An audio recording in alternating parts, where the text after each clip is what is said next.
বিশাল ব্যাপার। প্রথম দিকে এগুলো তো সোজা। খুবই ভালো স্কোর।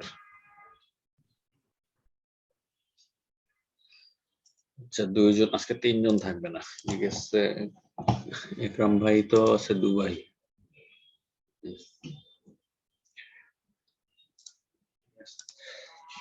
দেখেন, which of the following would be valid definition of product differentiation? Right answer C. And C এর সাথে অন্যগুলোর একটু সামান্য পার্থক্যগুলো একটু খেয়াল করেন। নেক্সট টাইম এই প্রশ্নটাই আবার একটু সেন্টেন্স গুলো একটু টুইস্ট করে আবার আসতে পারে। আমরা হুবহু কোশ্চেন কোনো দিনও কমন পাবো না, সেম সেন্টেন্স কখনোই পাওয়া যায় না এক্সামে, শুধু ধারণা পাবেন আর কি। দেখেন option A B C D মানে খুব কাছাকাছি। এটা হচ্ছে differentiation competing on the basis of product being cheaper, এখানে চিপ প্রাইসটাকে হাইলাইট করছে। আবার দুইটাতে দেখেন মোর পপুলার, এটা পপুলারিটিতে, আর একটা হচ্ছে product being similar to the competition. Similar হইলে এটার আসলে কোনো কম্পিটিটিভ অ্যাডভান্টেজ থাকে না, সো এটা পুরোটাই আপনি অবসোলেট করে দিতে পারেন। সো প্রাইস বা পপুলারিটি এগুলো হচ্ছে সিঙ্গেল ইস্যুস, বাট কম্পিটিটিভনেস ব্যাপারটা সবকিছু মিলে, অর্থাৎ যে কোনো দিক থেকে কম্পিটিটিভনেস তার থাকতে পারে। একটা হলো প্রাইস, তার পপুলারিটি ডেফিনেটলি একটা ব্যাপার, কারণ এটা যদি কাস্টমারকে স্যাটিসফাই করতে পারে সেই ক্ষেত্রেই এটা পপুলার হবে, এবং তার সাধ্যের মধ্যেও থাকতে হবে, সবকিছু মিলিয়ে। So competing on the basis of a product being better than the competition, এই বেটার এর মধ্যে সবকিছু আছে, সে ভিন্ন ভিন্ন ডাইমেনশন থেকে বেটার থাকতে পারে।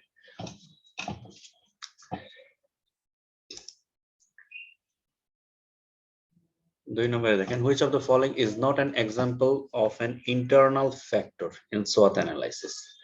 Internal factor অর্থাৎ কাস্টমার ডেমোগ্রাফিস অবশ্যই ইন্টারনাল ফ্যাক্টর না। দ্য পপুলেশন, কাস্টমার ডেমোগ্রাফিক্স থাকতে পারে, অল্টারনেটিভ শব্দ হিসেবে পপুলেশন থাকতে পারে, but physical asset that means আপনার ওই যে কোনো একটা পার্টিকুলার প্রতিষ্ঠানের human skills, reputation and brand, এই তিনটা জিনিসই internal factors. So customer demographics কখনোই না। Which of the following is not a characteristic of successful strategic planning? Is not, এটা পিডিএফ থেকে কনভার্ট করার কারণে এরকম কিছু ওয়ার্ড ভেঙে চুরে গেছে আর কি। So which of the following is not a characteristics of a successful strategic plan? Successful strategic plan নয় কোনটা, কোন বৈশিষ্ট্যটা?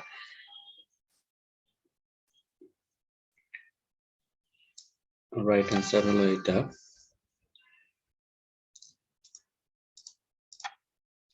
Strategic plan should be created in such a way that it does not need to be reviewed and updated periodically.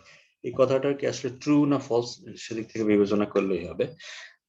এই কথাটা কি true regarding strategic planning, আর যদি false হয় তাহলে কেন ফলস? আমার না ভাই একটু এক্সপ্লেন করলে আমাদের মানে একটু ডিসকাস করে বললে আর কি ফার্দার মনে থাকবে আর কি, আর পড়তে হবে না।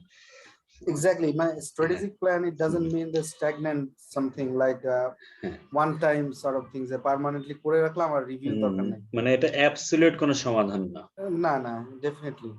এবং nobody knows মানে আপকামিং কি হতে পারে, রিভিশন লাগতে পারে, রিভাইজ হতেই পারে, মানে স্ট্যাটিক কোনো কিছু না। এক্স্যাক্টলি।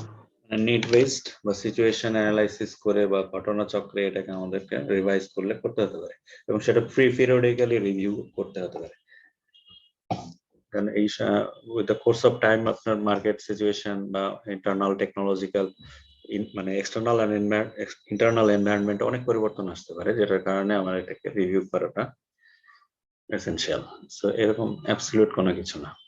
সো এটা আসলে এটার কোনো নেচারের মধ্যে পড়ে না। জিতু ভাই, আমি বলেছিলাম জুয়ারিয়া জয়েন করছে আমাদের সাথে। আচ্ছা, মানে আবার কেটেও গেছে লাইন টেস্ট। ও না, আছে ইসলাম। আচ্ছা ঠিক আছে, ওয়েলকাম। ওয়ালাইকুম আসসালাম। ওকে, আজকে শুনতে থাকেন, আমরা খুব বেশি আগাই নাই, সেকশন এটা শেষ করছি। আর আপনি যদি অ্যাকাউন্টিং এর স্টুডেন্ট হন তাহলে তো ওই পার্টটা না পড়লেও চলবে আপনার জন্য, হ্যাঁ বরং বরং আমাদের জন্য একটা কষ্ট হয়েছে। আর এটা এখন আমরা আছি সেকশন বি তে, স্ট্র্যাটেজিক প্ল্যানিং এন্ড বাজেটিং। এটা ভেরি কমন, এটা আসলে অ্যাকাউন্টিং, ফিনান্স, ম্যানেজমেন্ট সবার জন্যই একই জিনিস, ইন্টারডিসিপ্লিনারি ইস্যু। আপনি দেখতে থাকেন ইনশাল্লাহ। So which of the following would effectively commit responsibility center managers Thank you, ma'am. to the welcome? So which of the following would effectively commit responsibility center managers to the company strategy in a top-down environment? আমরা তো দুইটা approach সম্পর্কে মোটামুটি জানি, একটা হচ্ছে top down আর একটা হলো গ্রাসরুট অ্যাপ্রোচ বা বটম আপ অ্যাপ্রোচ। এটা বলতেছে হচ্ছে top down. So top down অ্যাপ্রোচের সাথে আসলে যায় কোনটা, relevant information content? Which of the following would effectively commit?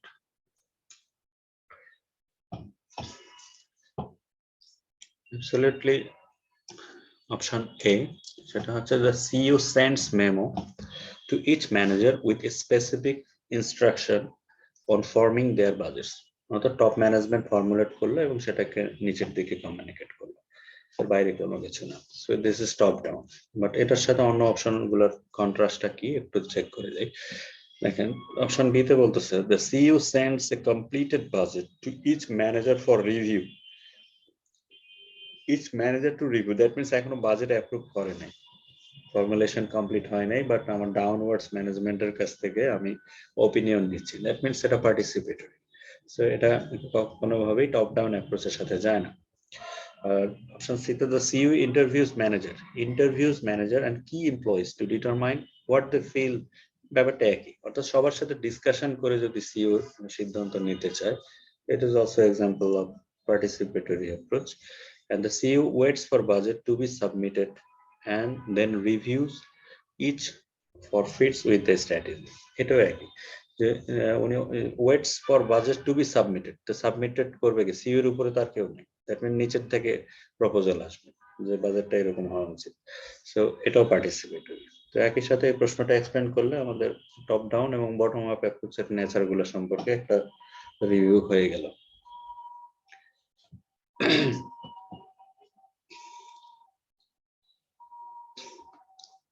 Option 5 দেখেন, which of the following is not one of the 4 key aspects that need to be assessed to understand the nature of competition in the organization's industry? Which of the following is not one of the 4 key aspects that need to be assessed to understand the nature of competition in the organization's industry? অর্থাৎ চারটা aspect আছে আপনার competition analysis করার জন্য, কিন্তু এখানে যে nature গুলো দেওয়া আছে এর মধ্যে একটা নাই, সেটা কোনটা?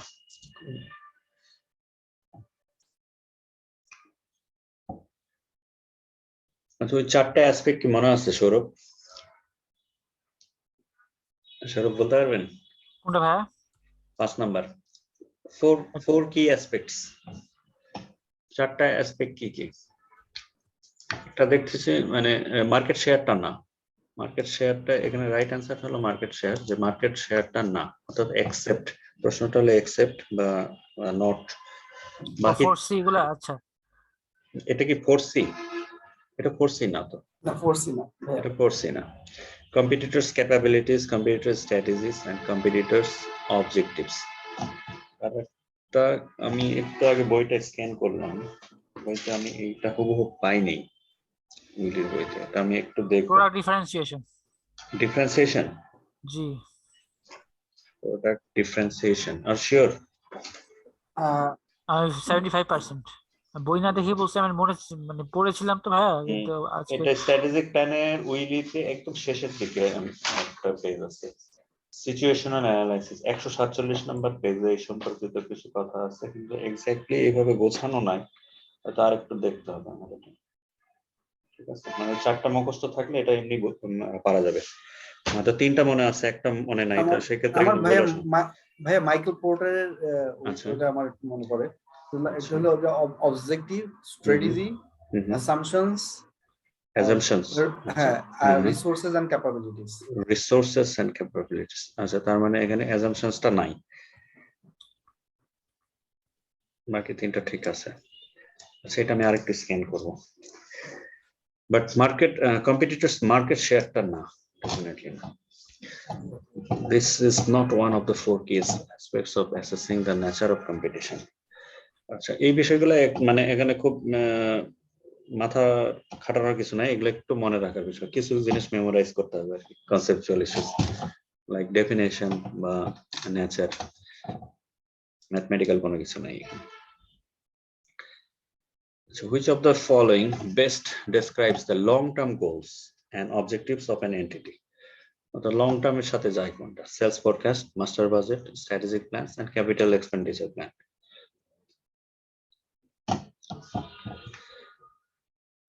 Best describe যেহেতু strategic plan. A strategic plan. Also, the strategic plan always it deals the long-term goals. Just a Confusion করে দিবে যে capital expenditure plan and capital expenditure বা capital budgeting. So strategic plan completely. আচ্ছা master budget নিয়েও confuse হতে পারে কারণ master বাজেটটা আসলে হোলিস্টিক জিনিস বাট লং টার্ম না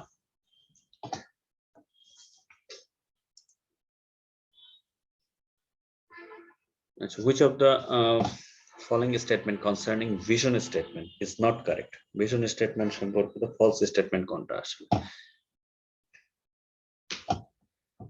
false statement হচ্ছে an organization's vision statement is based on its mission statement অর্থাৎ this is the false statement আর এই ক্ষেত্রে এটা রাইট আনসার কিন্তু বাকিগুলো কিন্তু true statement regarding vision তার মানে ভিশনের যদি আমরা ডেফিনেশনটা মনে রাখি বা ভিশন বলতে কি বুঝি সেটাই যথেষ্ট again a vision statement expresses an organization's success in terms of its contribution to society while a mission statement provides a clear statement about how the organization will work toward achieving its vision আচ্ছা এক কথায় মেহেদী ভাই একটু explain করবেন যে আসলে vision স্টেটমেন্টটা কি আর mission স্টেটমেন্টটা কি দুটোর মধ্যে পার্থক্য মানে এগুলো আসলে মানে পড়তে গেলে দুটো শব্দগত দিক থেকে মনে হয় একই জিনিস পড়তেছি বারবার আপনি গোলস মিশন ভিশন এগুলো যদি আমরা ডেফিনেশন আলাদা করতে যাই ওভারল্যাপিং শব্দগুলো মানে একদম কোর মানে নন একাডেমিক একটা ডেফিনেশন দেন আসলে ভিশন বলতে কি বুঝি মিশন বলতে কি বুঝি দুটোর মধ্যে পার্থক্য একদমই যদি ইয়াতে বলি ভাইয়া সেটা হলো যে লাইক কোন একটা পার্টিকুলার পার্সনেরও হতে পারে অর্গানাইজেশন হতে পারে মানে আমি যদি কোশ্চেন করি why I exist in this world হ্যাঁ যে কোশ্চেনের যে অ্যানসার গুলো আসবে এটা হলো মিশন আমি কেন এক্সিস্ট করতেছি হোয়াট দ্য পারপাস আচ্ছা এটা হলো মিশন পারপাস অফ এক্সিস্টেন্স আচ্ছা বা বিজনেসের ক্ষেত্রে হোয়াই দ্য বিজনেস এক্সিস্ট হ্যাঁ ওকে আর ভিশন যেটা হলো আমি তো এটা তো এক্সিস্ট করি কেন আর আমি সোসাইটিকে কি কন্ট্রিবিউট করব for the long run like আমি আমাকে কোথায় দেখতে চাই ওভার দ্য পার্টিকুলার লং রানে মানে ভিশনের সাথে ব্যাপারটা হলো একটা ফিউচার মানে একটা এক্স্যাক্টলি ভিজুয়ালাইজেশন আছে যে আমি ভিজুয়ালাইজ করি যে আমি ইন ফিউচার আমি কিভাবে দেখতে চাই কিভাবে এক্সিস্ট করতে চাই এক্স্যাক্টলি এবং ভিশনকে সাপোর্ট করে হলো মিশন মানে ভিশনকে আচ্ছা মিশন হলো তার মানে অ্যাক্টিভিটিসটা কি হবে মানে কিভাবে ওই ভিশনটা মানে অ্যাচিভ করা যায় ওকে ঠিক আছে এটাই বলছে আসলে মেইনলি যে দেখেন mission statement provides a clear statement about how the organisation will work toward achieving its vision ভিশনকে যেভাবে অ্যাচিভ করা যায় সেই স্টেটমেন্ট যেটা সেই স্টেটমেন্টটাই হলো আসলে মিশন স্টেটমেন্ট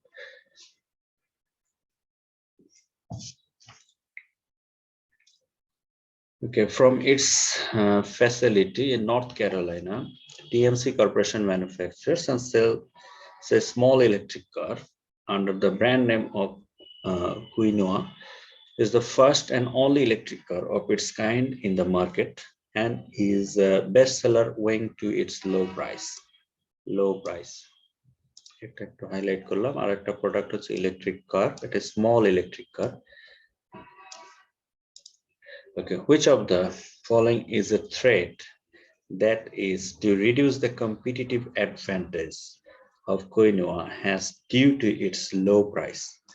That means এই কোম্পানিটা এই ইলেকট্রিক কারটা বেশ লোয়ার প্রাইসেই ডেলিভারি করছিল, বাট কোন ফ্যাক্টরটা এর কম্পিটিটিভনেসটাকে হ্যাম্পার করতে পারে?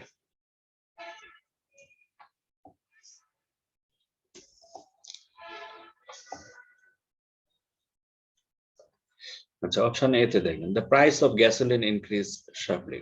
তো এটা তো ইলেকট্রিক কার, এর সাথে আসলে গ্যাসোলিনের কোনো সম্পর্ক নাই, সো এটার কোনো দরকার নাই। আচ্ছা, the government places import restrictions on electric cars and other vehicles. Government যদি এটা ধরেন কোন একটা সার্টেন নর্থ ক্যারোলাইনার ব্যাপার, নর্থ ক্যারোলাইনাতে এটা নিজেরাই প্রডিউস করছে, গভর্নমেন্ট যদি ইম্পোর্ট না করে, অন্য কোনো কোম্পানির ইলেকট্রিক কার যদি ইম্পোর্ট না করে, তাহলে তো এটা তার প্রাইস আর কম্পিটিটিভনেসটাকে বাড়ায় দেয়, তাই কিনা? কম্পিটিটিভনেস ক্ষতিগ্রস্ত হবে এই ডিসিশনে। অপশন বি তে যেটা বলছে, ইম্পোর্ট না হওয়া মানে তো অপশন আরো কম, অপশন কম হওয়া মানে তার কম্পিটিটিভনেসটা আরো স্ট্রং হলো। সো এইটাও চাই না, এই প্রশ্নের উত্তরে এটাও আসবে না। আরেকটা হচ্ছে the new environmental regulations are imposed on fossil fuel based vehicles. এটা আরো ভালো, এটাও তার কম্পিটিটিভনেসটাকে বা ইলেকট্রিক কারকে প্রমোট করে। যে যদি এনভায়রনমেন্টাল রেগুলেশন ইম্পোজ করে যে আসলে পেট্রোল বা ডিজেল রান ভেহিকল যদি বন্ধ করতে বলা হয়, দ্যাট মিনস আপনার ইলেকট্রিক কারের ডিমান্ড আলটিমেটলি বাড়বে, সো এটাও তার কম্পিটিটিভনেসটাকে স্ট্রেংথেন করবে। সো এই তিনটার কোনোটাই এখানে চাই নাই, চাইছে হলে যেটা তার কম্পিটিটিভনেসটাকে হ্যাম্পার করবে সেটা হচ্ছে government withdraws the subsidies it had extended to the electric car segment. মোটামুটি সব দেশে, বাংলাদেশেও ইলেকট্রিক বা আপনার দেখবেন ওই যে হাইব্রিড গাড়ির কিন্তু ট্যাক্স কম, দ্যাট মিনস এটাকে প্রমোট করার চেষ্টা করা হচ্ছে। সো গভর্নমেন্ট যদি সাবসিডিজটা উঠায় নেয়, সেক্ষেত্রে তার সার্ভাইভ করাটা ডিফিকাল্ট হবে এবং তার যে লোয়ার প্রাইসের যে ব্যাপারটা ছিল সেটা সে আর দিতে পারবে না, দ্যাট মিনস তার কম্পিটিটিভনেসটা নষ্ট হবে।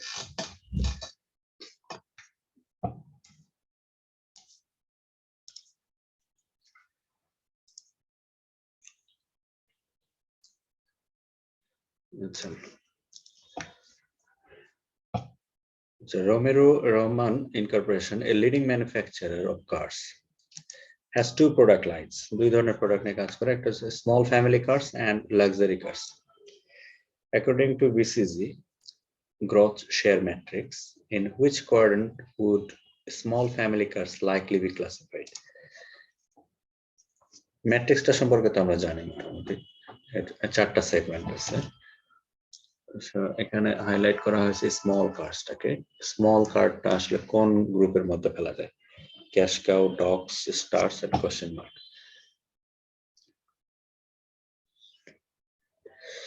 এটার এক্সপ্লেনেশন সৌরভ দিক।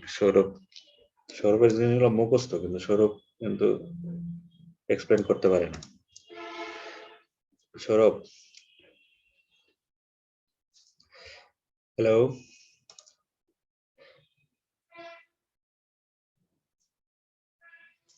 আচ্ছা আচ্ছা, এটা বলা হয়েছে ক্যাশ কাউ। এটা নিয়ে কারো কোনো কনফিউশন ছিল কিনা? এখানে কিন্তু মানে ক্যাশ কাউ বা ডগস বা স্টারস এর যে পার্টিকুলারস আমরা জানি, সেটা এনাফ ইনফরমেশন কিন্তু নাই। শুধু বলছে দুইটা product, small family cars and luxury cars. এখানে ক্যাশ কাউ এটা কেন ফেলা হয়েছে? মেহেদী ভাই বলতে পারেন?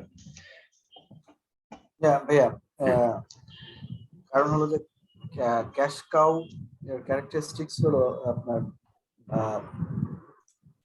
Industry slow growing industry, growth কম থাকবে, but market share high, market শেয়ারটা বেশি হবে। হ্যাঁ, যেমন স্মল কার কি হয়, ফ্যামিলি রান, যেহেতু মার্কেট শেয়ার অনেক বেশি হাই। হ্যাঁ, বাট ইন্ডাস্ট্রি যেহেতু এটা ম্যাচিউরড ইন্ডাস্ট্রি, কার ইন্ডাস্ট্রি, আচ্ছা, মানে ম্যাচিউর ইন্ডাস্ট্রি, সেক্ষেত্রে গ্রোথটা স্বাভাবিকভাবেই স্লোয়ার হবে, এটা মানে ধরে নিতে হয়েছে আর কি বিষয়টা। যদি কিন্তু এখানে কিন্তু ওইভাবে এক্সপ্লেন করা নাই বা খুব মানে ছোট ছোট করে বলা নাই যে মার্কেট শেয়ার হাই এবং তার স্লো, এটা বলা নাই। এটা মানে খুবই ল্যাটেন্ট আছে ইনফরমেশনটা, এই কারণে এখানে একটু সময় নিলাম আর কি। তবে ওই দুইটা গাড়ির মধ্যে লাক্সারি কার আর স্মল ফ্যামিলি কার্স এর মধ্যে এটা অন্তত বোঝা যায় যে মার্কেট শেয়ার কোনটার বেশি। এক্স্যাক্টলি। ওকে, ঠিক আছে, আপনার আন্ডারস্ট্যান্ডিং এইভাবেই মনে রাখতে হবে, আসলে খুব বেশি পড়ালেখা করে পারা যাবে না।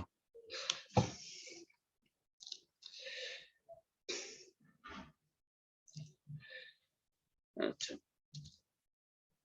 এটা কি বলছে যে bespoke designs is a small store that sells custom tailored formal clothes for men in a town in upstate New York.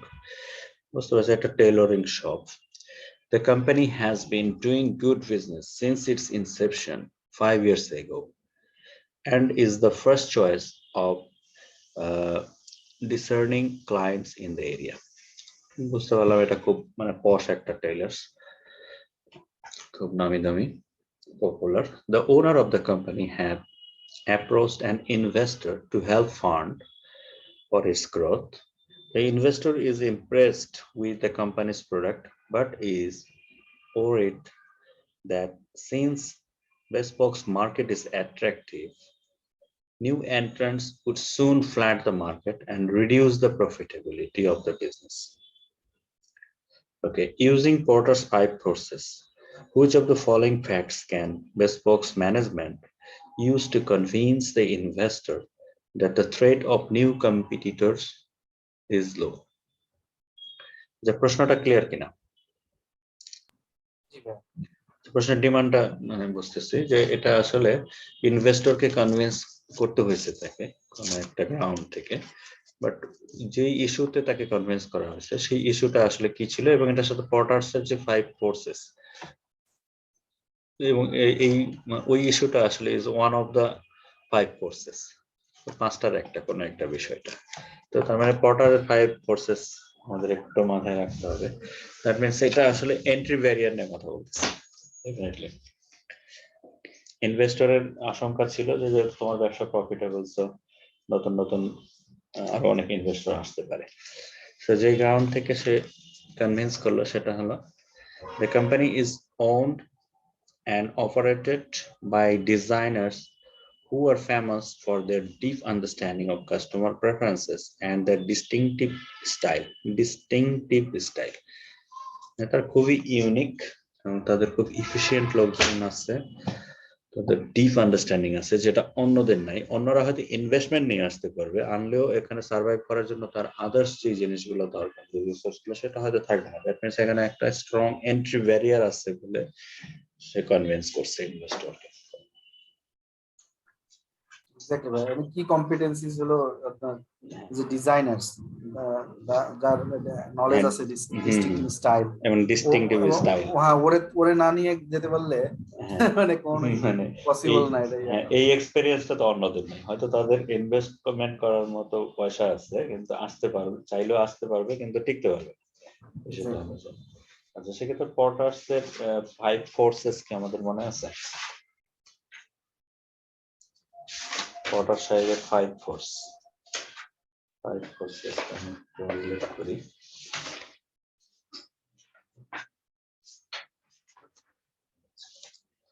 পটারের 5 forces এর মধ্যে দেখেন, খেয়াল করেন, এটা ছিল যে পটেনশিয়াল এন্ট্রেন্স, মানে থ্রেট অফ নিউ এন্ট্রেন্স। মানে পুরো ব্যাপারটাই আসলে পটারের 5 ফোর্সের যে মডেলটা সেটার সাথে রিলেট করা যায়। একটা হচ্ছে পটেনশিয়াল এন্ট্রেন্স এর একটা ইস্যু ছিল, ওয়ান অফ দা কনসিডারেশনস। তারপরে industry competitors, rivalry intensity, buyer bargaining power, আর একটা হচ্ছে সাপ্লায়ার বার্গেনিং পাওয়ার, আর একটা হলো সাবস্টিটিউট। সো এই 5টা ইস্যু সবকিছু মিলে ইন্ডাস্ট্রি কম্পিটিশন।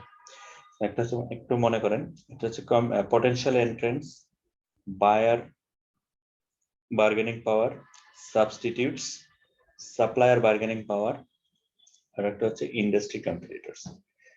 এটা ছিল one of the 5, that means potential entrance, entry barrier.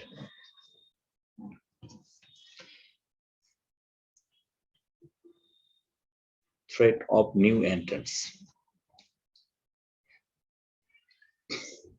Which of the following statement is not correct concerning contingency planning? Which of the following statement is not correct concerning contingency planning, sometimes known as continuity or sustainability planning, as it is used in strategic planning? অর্থাৎ এখানে একটা statement আছে যেটা contingency planning সম্পর্কে একটা false statement. So contingency planning is part of risk management. It is absolutely not true. It's part of risk management. It's not. That means contingency planning risk management অংশ না। তার মানে বাকি statement গুলো true.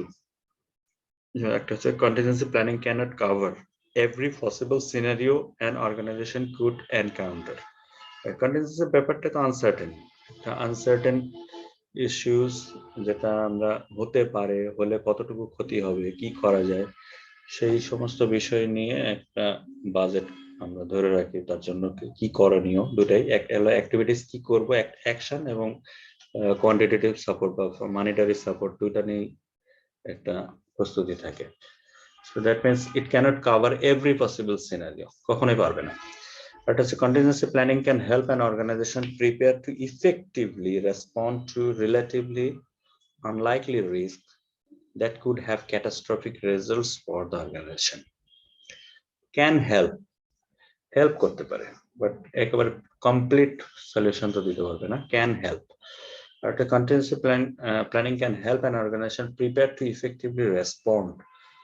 অর্থাৎ মানে ডিজাস্টার হলে তো সেটা ঠেকানোর কিছু নাই, বাট কতটুকু মিনিমাইজ করতে পারবেন সেটা হলো বিষয়টা এরকম। But absolutely not true. সেটা হচ্ছে contingency planning is a part of risk management. Rational যেটা বলছেন এটা পড়েন, মানে ওরা বলছে কন্ট্রাডিক্টরি লাগে একটু। আচ্ছা, contingency planning helps organization respond effectively to unplanned events. So planning for this contingency is a part of organization's risk management process. Therefore, this is an incorrect answer. So planning for this contingency is a part of organization's risk management process. So it was is not correct. Is not correct concerning contingency planning. আচ্ছা, এটা আসলে first সেন্টেন্সটাকে দিয়ে শেষ করছে, মূল বিষয়টা এখানে আপনার কনফিউশনের কারণটা হলো এটাই যে contingency planning helps organization respond effectively to unplan events. Unplan বা আনসার্টেন ইভেন্টস একই বিষয়।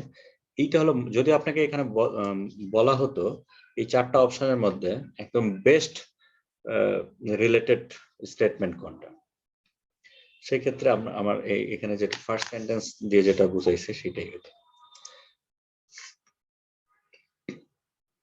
আর এই সেন্টেন্সটা একটু confusing, it's okay.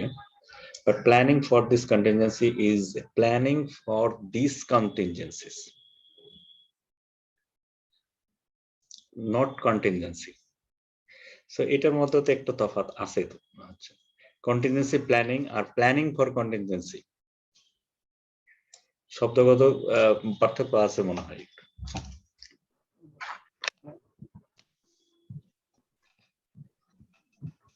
But risk ম্যানেজমেন্টের উপর কমপ্লিট একটা চ্যাপ্টার আমাদের আছে পার্ট 2 তে, সেখানে কিন্তু কন্টিনজেন্সি আমরা পাই নাই কোন মডেলের মধ্যে।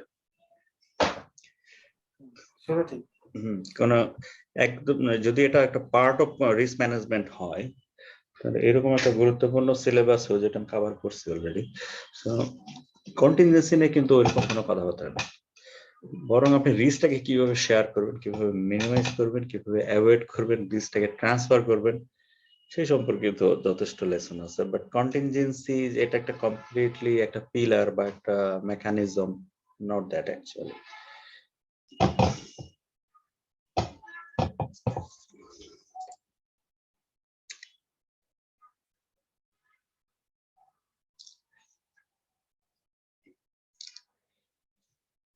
So, which of the following correctly lists all the factors of pestle analysis? মানে এটা সিরিয়ালটা ঠিক আছে কিনা, কোনটার জন্য প্রযোজ্য, পি ফর কি, ই ফর কি, এস ফর কি, এটা তো একটা model. Politics, economy, social, technology and legal environment. Politics, economy, social, technology, legal, environmental. Option A. আচ্ছা, অপশন এ আর বি এর মধ্যে কি সেম লাগতেছে নাকি? Politics, economy, social, technology, legal and environmental. Sorry, option বিটাই রাইট। বি হবে হাইলাইট করতে ভুল করছি আর কি। এক্সটার্নাল আর এনভায়রনমেন্টাল দেখলাম তো চোখে পড়তেছি মনে মনে এনভায়রনমেন্টাল, বাট ওর কিন্তু এক্সটার্নাল লেখা আছে। তার মানে এভাবেও আমরা ভুল অ্যান্সার দিয়ে আসবো অনেক সময়। আচ্ছা, তাহলে T for threads, T for technology. Thread হবে না, টি ফর টেকনোলজি। এটা মুখস্থ ইস্যু, তো বোঝার কিছু নাই। Which of the following components is assessed in an internal capability analysis of an organization? Internal.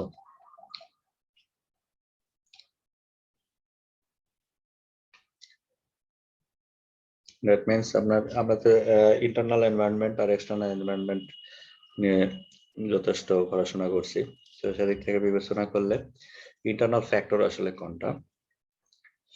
Definitely resources. I mean resources for that particular institute or organization. Our natural resources now. So export stakeholders accounting practice, regular external.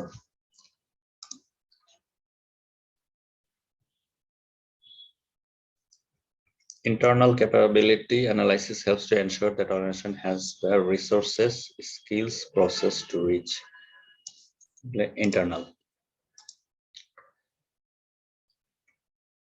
Which of the following statements concerning vision statement and mission statement is correct? আবার vision mission. So vision mission নিয়ে আমরা যে discussion করছিলাম ওইটা মাথায় থাকলেই হবে, যেভাবেই সাজাক না কেন প্রশ্ন, এর বাইরে প্রশ্ন হয় না আসলে। ভিশন কি, মিশন কি, দুটার মধ্যে পার্থক্য কি বা সিমিলারিটিস কি, ওটা মনে থাকলেই হবে। So which of the following statement concerning vision statements and mission statement is correct? এটা কোনটা? A vision statement expresses an organization's success in terms of its contribution to society, while a mission statement provides a clear statement about how the organization will work toward achieving its vision. It's okay.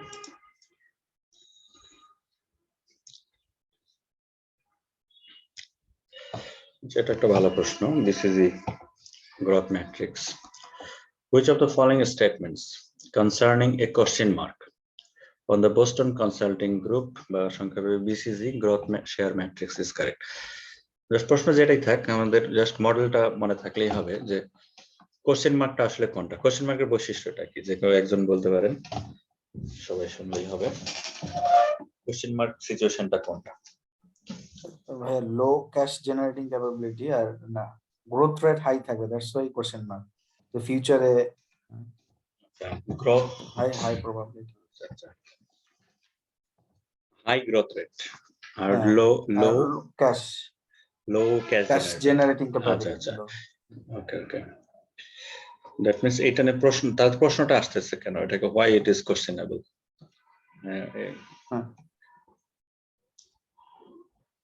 আপনার লো cash generating, it's okay, মানে যে product নিয়ে আমরা কথা বলতেছি সে একটা product ধরেন অল্প পয়সা দিচ্ছে বাট ফিউচার ভালো, গ্রোথটা ভালো, যদি এখানে ইনপুট দেওয়া যায় তাহলে ভালো কোনো কিছু আশা করা যায়।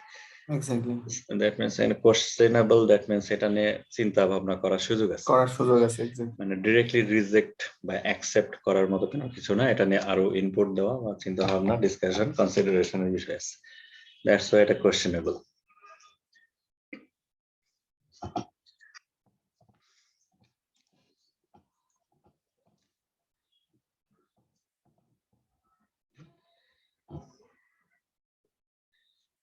So which of the following statement is true concerning situational analysis as it is used in strategic planning? Situation analysis এর জন্য ট্রু স্টেটমেন্ট কোনটা এখানে? এটা খুব সহজ প্রশ্ন, এটা আমরা শুরুর দিকেই জানছি, সেটা যেমন situation analysis is used to analyze an organizations external environment but not internal, no. External and internal, দুইটাই analyze an organization's see. external and internal environment, দুটাই লাগবে। এই দুইটা দিয়ে আমরা একটা সিচুয়েশনকে অ্যানালাইসিস করতে পারি।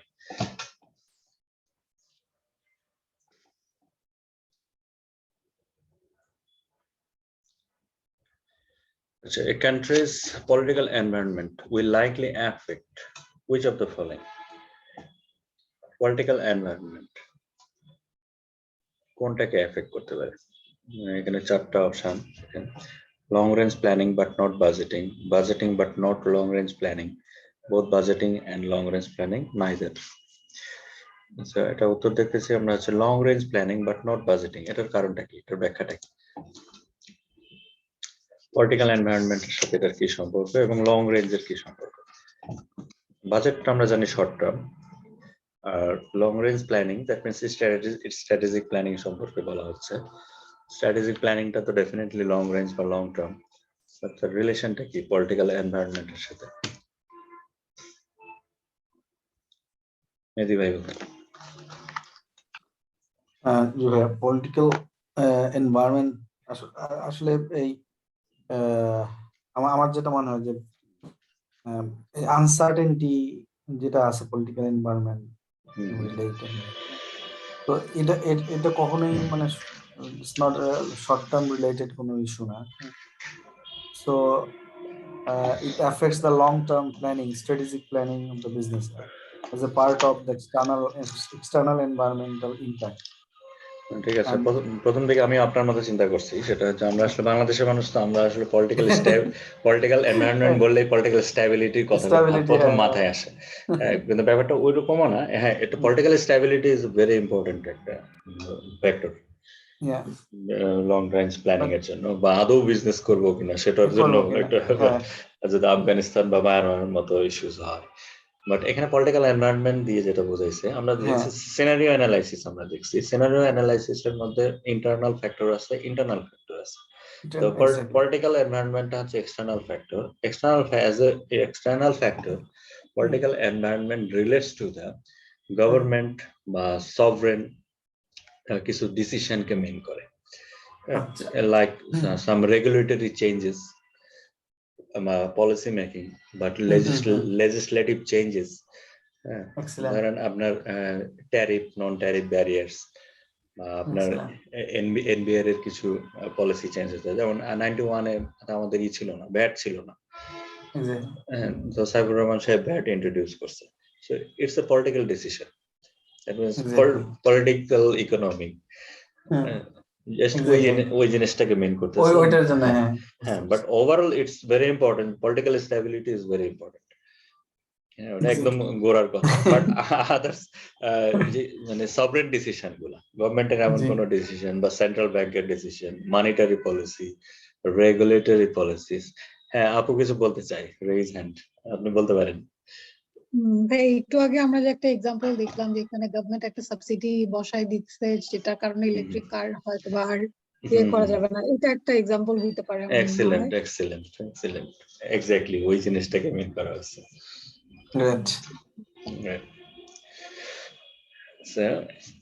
So it affects long range planning, that means strategic planning, but not budget, কারণ বাজেট তো ভেরি শর্ট টার্ম ইস্যুস, এক বছর পর পর আপনি চেঞ্জ করতে পারতেছেন, বা কিছু ক্ষেত্রে আপনার এক বছরের নিচেও বাজেট হতে পারে, depending on your activities. So এটার সাথে লং রেঞ্জের কোনো সম্পর্ক নাই। So it is long range planning but not budgeting.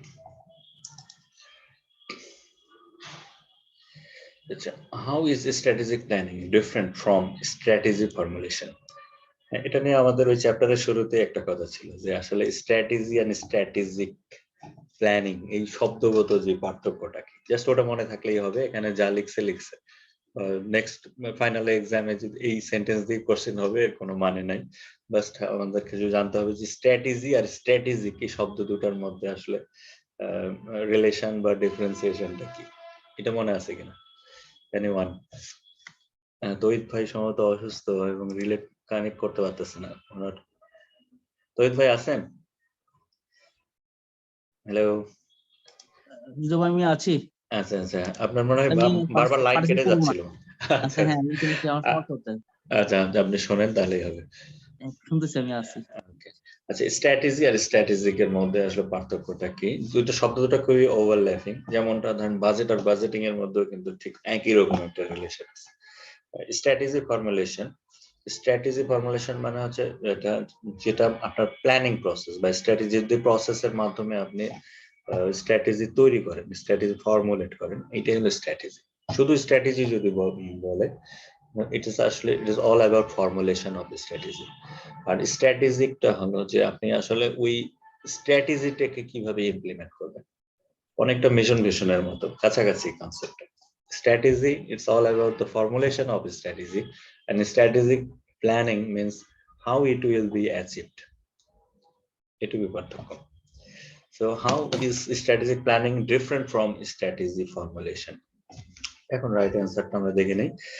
Strategic planning addresses how to implement business strategies. মানে স্ট্র্যাটেজিক বললেই বলতে হবে এটা ইমপ্লিমেন্টের জন্য কি প্রযোজ্য। Whereas the strategy formulation results in new strategies.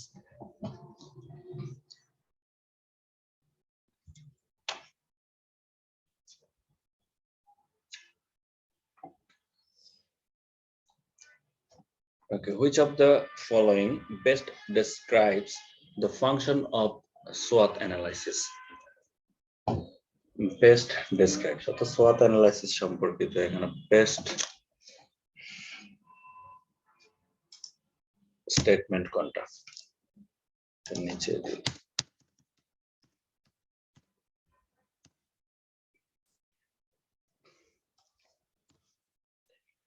আচ্ছা, it provides a framework to identify a variety of elements that will help or hinder an organization's process in the environment in which it operates. এটা একদম উইলের বই থেকে হুবহু এই সেন্টেন্সটা উঠে গেছে।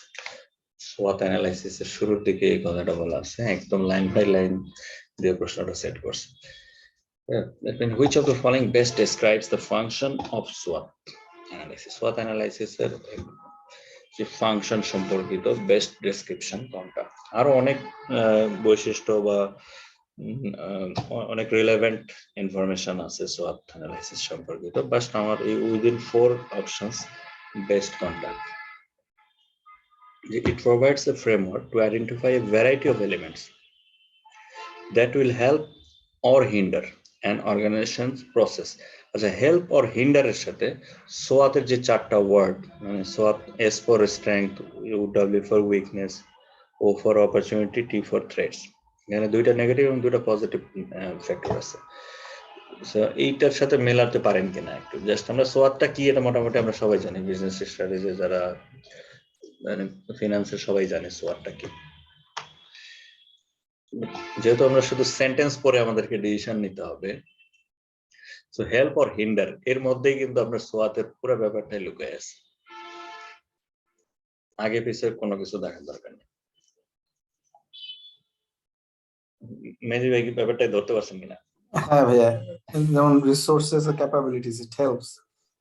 হ্যাঁ, মানে হেল্প অর হিন্ডার, হেল্প মানে হেল্পের অপোজিটটাই হলো hinder.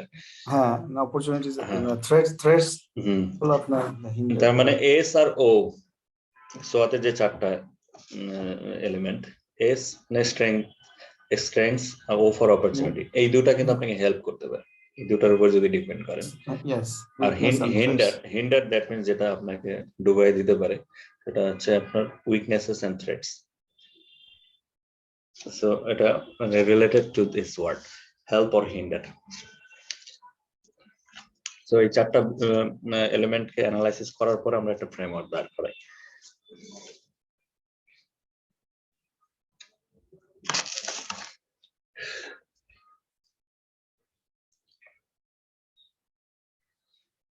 Which of the following correctly describes an example of following the cost leadership strategy?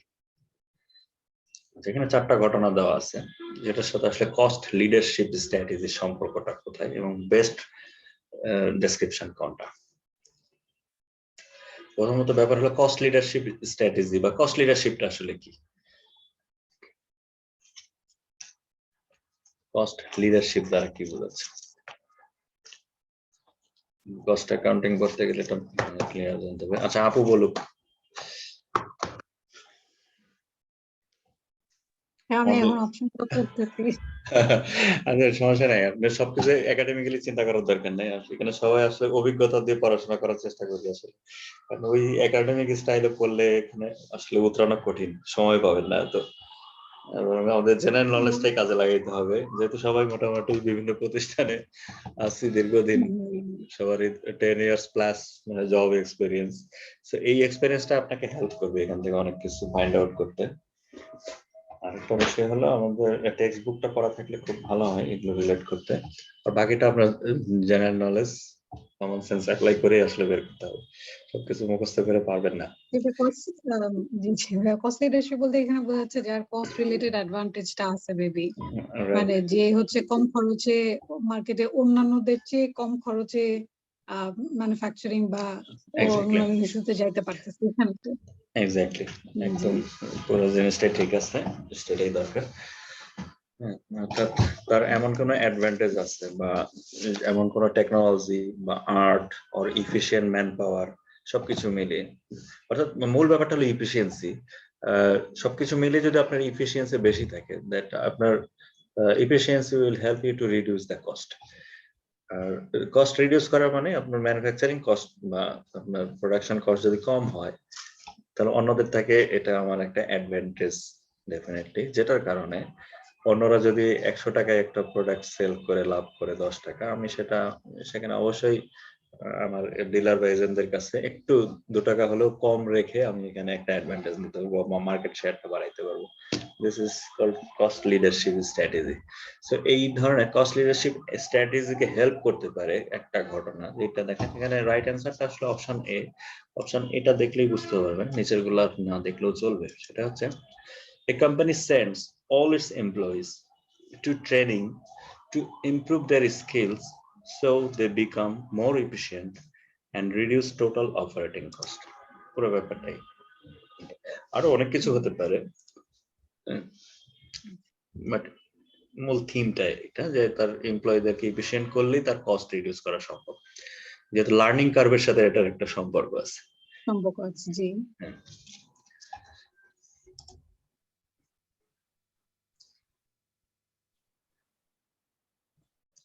Which of the following represents the flow of budget data under participative budgeting? Participative budgeting approach আমরা জানি যে সবাইকে মিলে যেটা করা হয়, সেক্ষেত্রে কোন ফ্লোটা সঠিক? Manager two departmental manager,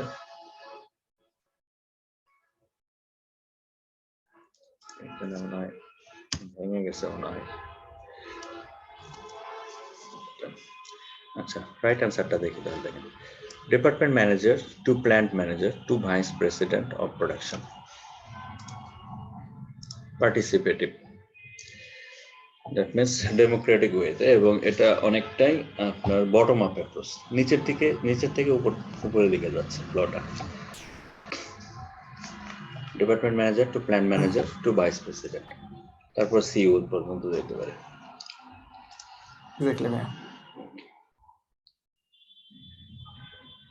So which of the following is not a step in an ideal budget process? Is not a step. আদৌ কোনো স্টেপের মধ্যে পড়ে না বাজেটিং প্রসেসে। আইডিয়াল বাজেট প্রসেসের আদৌ কোনো স্টেপ না। কোনটা? হচ্ছে the line managers define strategic direction for budget participants.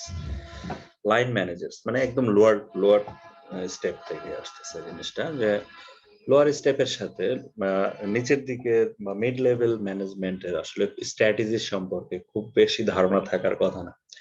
হ্যাঁ, স্ট্র্যাটেজি ম্যাক্সিমাম বা মোস্ট ইফেক্টিভলি রিফ্লেক্টেড হয় টপ লেভেল থেকে। যেহেতু স্ট্র্যাটেজির সাথে লাইন ম্যানেজারের কথাটা জুড়ে দিচ্ছে, so it's completely not appropriate. But আমার প্রশ্নটা ছিল নেগেটিভ, যে which of the following is not a step in an ideal budget process? সেক্ষেত্রে অপশন এটাই সঠিক অ্যান্সার হওয়ার কথা এবং অপশন এটাই সঠিক। কেন সঠিক সেটা আমরা একটু ব্যাখ্যা করতে পারি। The line managers define strategic direction and strategy formulation এর সাথে এবং আসলে কোম্পানির মূল স্পন্সর বা টপ ম্যানেজমেন্টই খুব ভালো জানে স্ট্র্যাটেজিটা কি হওয়া উচিত। হ্যাঁ, আর বাজেটের ব্যাপারটা আলাদা। বাজেট আপনি অথরিটেটিভও করতে পারেন, যেটাকে টপ ডাউনও করতে পারেন, পার্টিসিপেটরি করতে পারেন, অথবা ওয়েল মিক্সিং এ হইতে পারে। দুইটার একটা কম্বিনেশন হলে ওটাকে বলে আইডিয়াল টাইপ। সবচেয়ে ভালো বাজেট ওইটাই হলো যে অথরিটেটিভ এবং পার্টিসিপেটরি মাঝামাঝি, যেটা ওয়েল মিক্সিং। আর যেহেতু এই বিষয়টা একেবারে ইররিলেভেন্ট, লাইন ম্যানেজারের স্ট্র্যাটেজি সম্পর্কে খুব ভালো ধারণা থাকার কথা না। একে তো সে লাইন ম্যানেজার বা একদম লোয়ার স্টেপ আছে অর্গানোগ্রামের নিচের দিকে, সে ভেরি কনফাইন্ড কোনো ইস্যু নিয়ে কাজ করে। সো তার ওভারঅল স্ট্র্যাটেজি অনেক বড় একটা ব্যাপার, সেটা জানারই কথা না ডিটেলস। সো এটা আসলে স্টেপের মধ্যে পড়ে না। বাট অন্যগুলা পজিটিভ দেখেন। Budget participants outside of top management prepare an initial budget draft, এটা হতে পারে।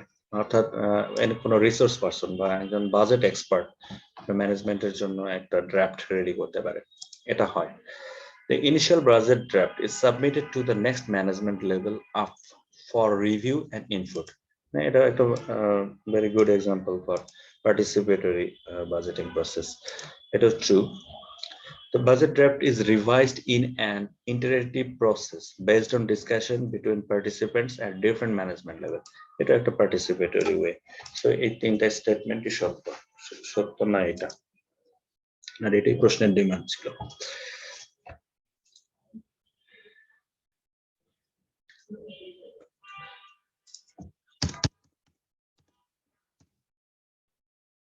So which of the following is not a characteristic of successful budgeting? The successful budgeting true statement na konta ekhane. So which of the following is not a characteristic of successful budgeting? So budget should not establish expectation of the budget should not establish expectation of performance. This should be responsibility of each division manager. এই স্টেটমেন্টটাকে বলা হচ্ছে আসলে একটা false statement, যেটা is not relevant for successful budgeting. আচ্ছা, এটার ব্যাখ্যাটা কি? এটা মেহেদী ভাই কিভাবে দেখছেন এটা? আসলে এই স্টেটমেন্টটার সাথে আপনি কিভাবে কনভিন্সড হলেন? Success, acha, the budget shouldn't establish expectation of performance. This should be the responsibility of each division. This should be responsibility of each division manager. Divisions manager's responsibility.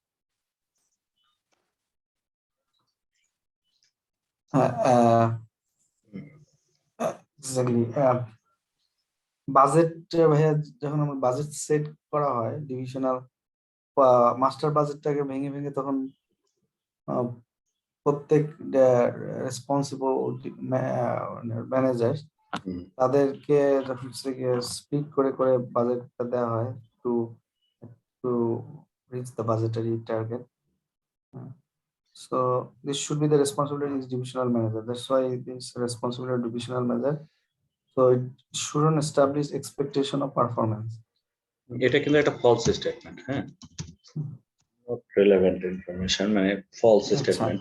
এটা ফলস কিন্তু প্রথম সেন্টেন্সে, পরেরটা হ্যাঁ স্ট্রেস না দিলেও চলবে আপনার পরের অংশে। প্রথমেই এটাকে খারিজ করে দেওয়া যাবে। Budget should not establish expectation of performance, এটা হতেই পারে না। Definitely expectation of performance. Budget তো ওয়ান কাইন্ড অফ, এটা একটা ফ্রেমওয়ার্ক, বা এটাকে ধরে আপনি আগান, তাই না? এক্স্যাক্টলি, অনেকটা একটা বেঞ্চমার্কের মতো বিষয়টা। হ্যাঁ, সেটা ডেভিয়েশন হতে পারে, ফ্লেক্সিবল হলে এটাকে আপনি রিভাইজ করতে পারেন, বাট ডেফিনেটলি পারফরম্যান্স বা একটা স্ট্যান্ডার্ড ধরা হয়, সেখান থেকে আপনার ভ্যারিয়েন্স আসতে পারে, কখনো ফেভারেবল বা আনফেভারেবল সিচুয়েশন হতেই পারে। বাট শুরুতেই যদি বলে যে এটা it doesn't establish expectation of performance, হ্যাঁ, তাহলে আপনি তাহলে পারফরম্যান্স মেজারমেন্ট একটা ইম্পর্টেন্ট ইস্যু অফ বাজেটিং। যদি পারফরম্যান্স যদি মেজারেবল না হয়, তাহলে এটা আসলে সাকসেসফুল বাজেট বলাই যাবে না, তাই না? বাজেট কিন্তু একটা ক্লোজ ইন্ডেড বিষয়, তাই না? not open-ended. বাজেট মানে তো একটা ব্র্যাকেট, যে এর মধ্যে থাকতে হবে, একটা controlling mechanism. That means second, আপনার expectation of performance should be measurable, পরিমাপযোগ্য হইতে হবে। So আপনি এখানে এটাকে শেষ করতে পারেন। So this should be the responsibility of each division manager. এটা অন্য বিষয়, এটা তো শুধুমাত্র ডিভিশন ম্যানেজারের বিষয়। কি ব্যাখ্যাতে কি বলছে, যে a good budget must be both firm and flexible, মানে দুটার কম্বিনেশন হতে পারে। এটা ফ্লেক্সিবল তো প্রথমত এটা একটা স্ট্রিক্ট একটা বিষয়, খুব প্রয়োজন না হলে আপনি বাজেট করবেন না, রিভাইজ করার সুযোগ নেই, খুব প্রয়োজন যদি না হয়। হ্যাঁ, যদি সিচুয়েশন ডিমান্ড করে সেক্ষেত্রে আপনি এটাকে চেঞ্জ করতে পারেন। That means it should be minimum flexible.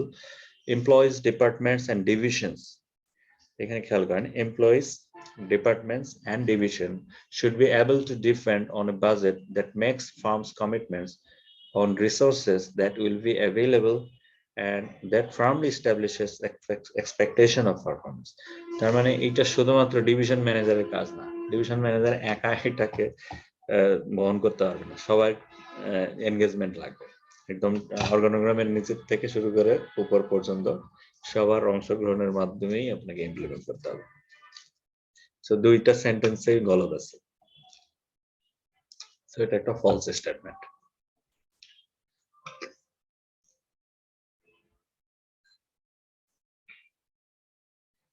আচ্ছা, which of the following is not a main reason for budgeting? অর্থাৎ এখানে তিনটা অপশন আছে যেগুলোকে আমরা রিজন হিসেবে নিতে পারি, বাজেটিং এর রিজন একটা ছাড়া। একটা ফলস স্টেটমেন্ট আছে, সেটা কোনটা? এটা হচ্ছে micro managing and organization. This is not the reason for preparing budget. অন্যগুলো একটু দেখে যাই, যদি প্রশ্নটা ঘুরে দেয় সেক্ষেত্রে জানা থাকলো বিষয়টা। সেটা হচ্ছে রিজন ফর বাজেটিং যদি হয় তাহলে এই বৈশিষ্ট্যগুলোকে আমরা ইনক্লুড করব। একটা হচ্ছে improving communications within the organization. Definitely budget ফর্মুলেশনের পরে একটা কমিউনিকেশনের ব্যাপার চলে আসে, টপ ডাউন হলেও লাগে, বটম আপ হইলেও লাগে। অর্থাৎ পুরো অর্গানাইজেশনের প্রত্যেকটা লেভেলে এই ইনফরমেশনটাকে চ্যানেলাইজ করতে হয়। That means it's matter of communication. আর একটা হচ্ছে effective evaluation of its employees. হ্যাঁ, যেহেতু আপনার এটা একটা পারফরমেন্স মেজার করার বিষয় আছে, সো এখানে আপনার ইভ্যালুয়েশন করার সুযোগ আছে। আর একটা monitoring progress of an organization. যেহেতু বাজেট ব্যাপারটা একটা বেঞ্চমার্ক, তো আপনার প্রোগ্রেস হচ্ছে কি হচ্ছে না বা ডেভিয়েশন হচ্ছে কিনা সেটা আমরা মনিটরিং করে বের করতে পারবো। সো এই তিনটাই রিজন। একটা হচ্ছে micro managing of an organization, it is totally different thing. There are four main reasons a company creates a budget. যেটা planning, examining the future, improving communication and coordination of efforts in the organization, monitoring the progress of the organization in meeting its goals, and evaluation of key players and their performance in relation to the budget. ঠিক আছে?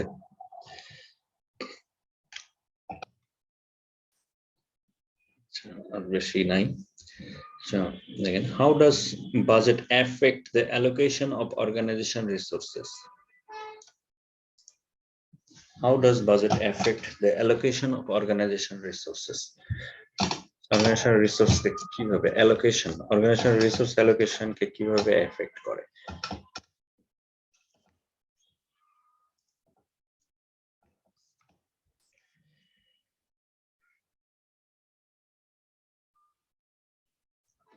এটা right answer.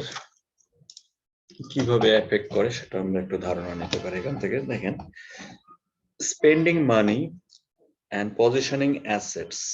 Positioning assets, that means সেটা তো পজিশনিংটাকে কি আমরা allocation বলতে পারি? Allocating, positioning assets বা resources. Spending money and positioning assets is carried out in the day-to-day decision taking place during the organization's period of operations. These decisions are planned, controlled, and evaluated as a core aspect of budgeting. এটাতে মানে convinced কিনা এই সেন্টেন্সে? সাকিব ভাই, Sourav,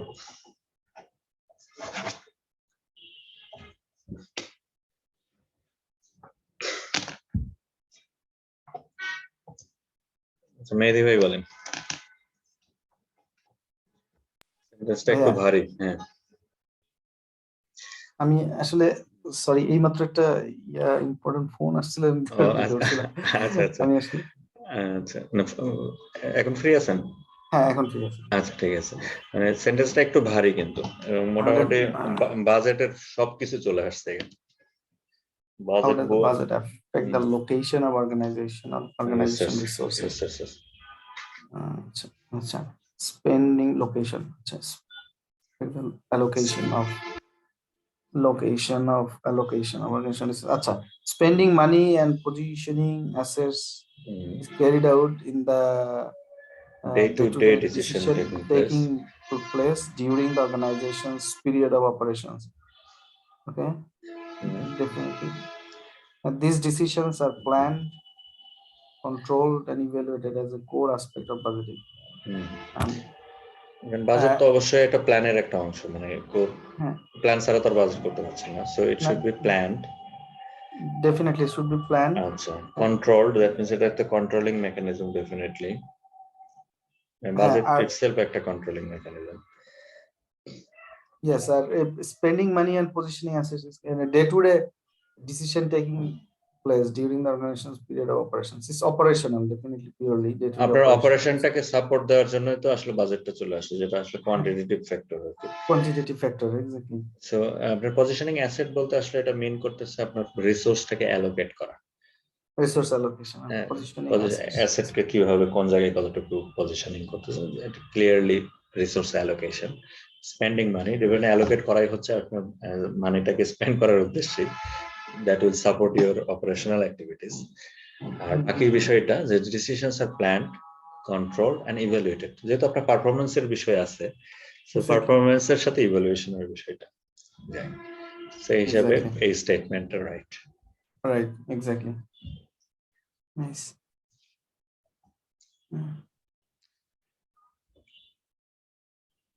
Okay. All of the following statements concerning currently attainable standards are correct except attainable standards.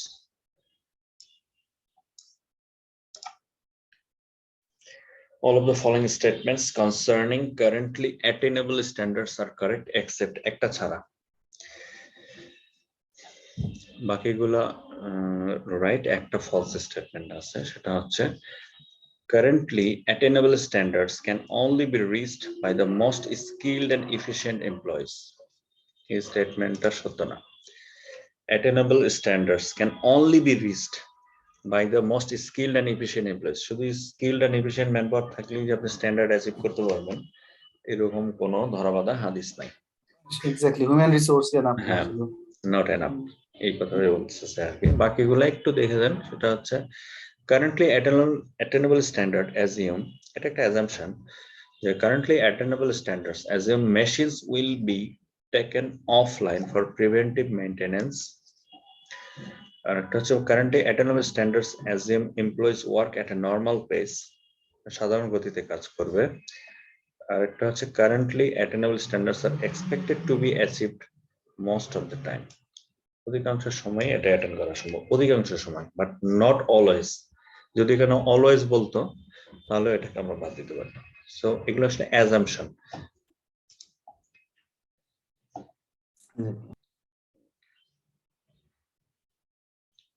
আচ্ছা, এটা তো খুবই সহজ। all of the following are factors that an organization should consider when establishing direct labor standards. Direct লেবারের সাথে আসলে স্পয়েলেজের কোনো সম্পর্ক নেই, স্পয়েলেজের সাথে ম্যাটেরিয়ালের সম্পর্ক, বাকিটা কিন্তু আপনার লেবারের সাথে যায়।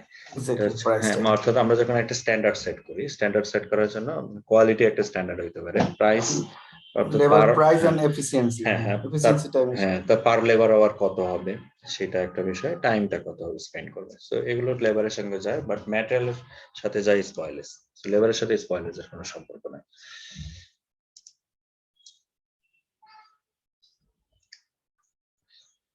So in order to assure better management acceptance,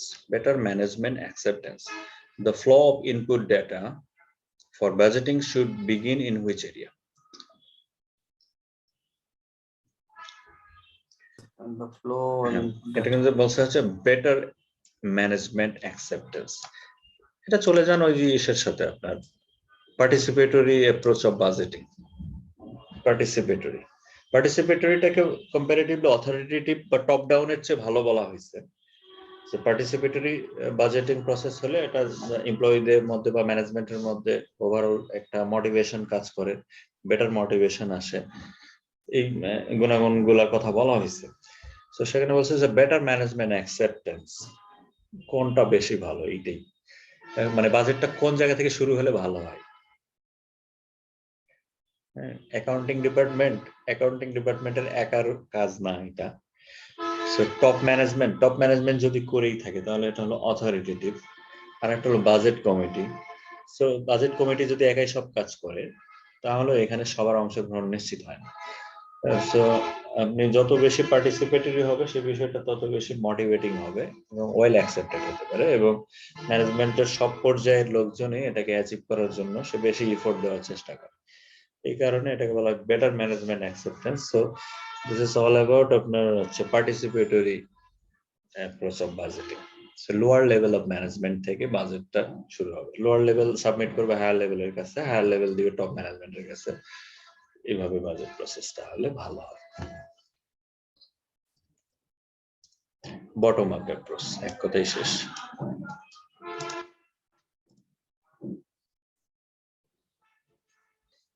This year, a company reports poor sales because of a new and inexperienced sales force.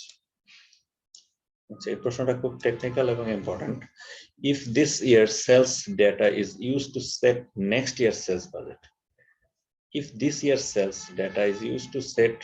year's sales budget, which of the following would be the most likely result?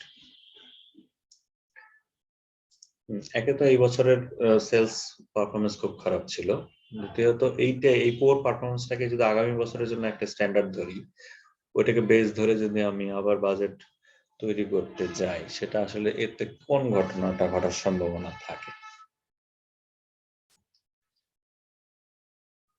এটা দেখেন right answer ছিল এটা, যে the budget would be set to low. অবশ্যই low হবে, যেহেতু আমি যেটাকে বেস ধরছি সেটাই তো লো ছিল, lower performed, and the sales force would be less motivated to surpass those goals.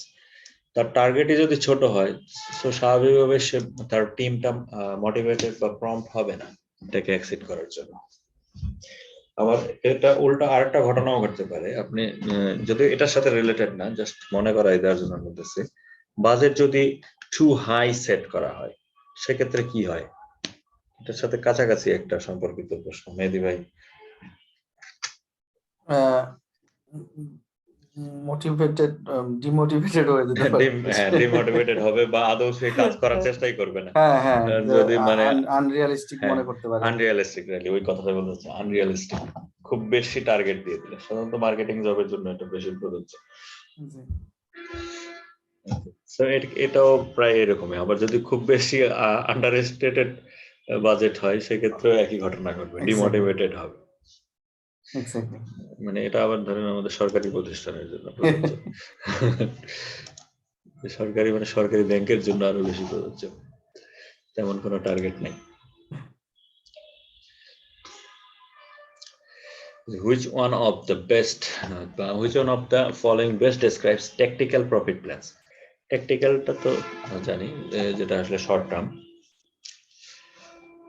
এটা হবে detailed, short term, responsibilities at all levels, quantitative. The tactical profit plans বা tactical budget যেটাই বলি না কেন, এটার কোর দুইটা বৈশিষ্ট্য আছে। কি কি বলেন তো, মনে আছে? মানে ট্যাকটিক্যাল ব্যাপারটাকে আইডেন্টিফাই করার জন্য একদম শর্টকাট দুইটা বৈশিষ্ট্যই যথেষ্ট। একটা হলো শর্ট টার্ম, আর একটা হলো একদম মানে লাস্ট লেভেল, সর্বশেষ লেভেলে এটা আসলে ইমপ্লিমেন্ট হয়। তো Responsibility at all levels. At all levels, that includes the also the last level. Are more important হচ্ছে এটা short term.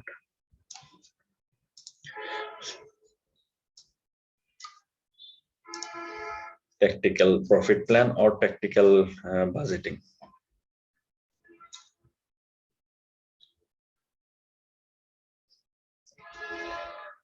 So which of the following statements concerning budgeting is not correct? Is not correct.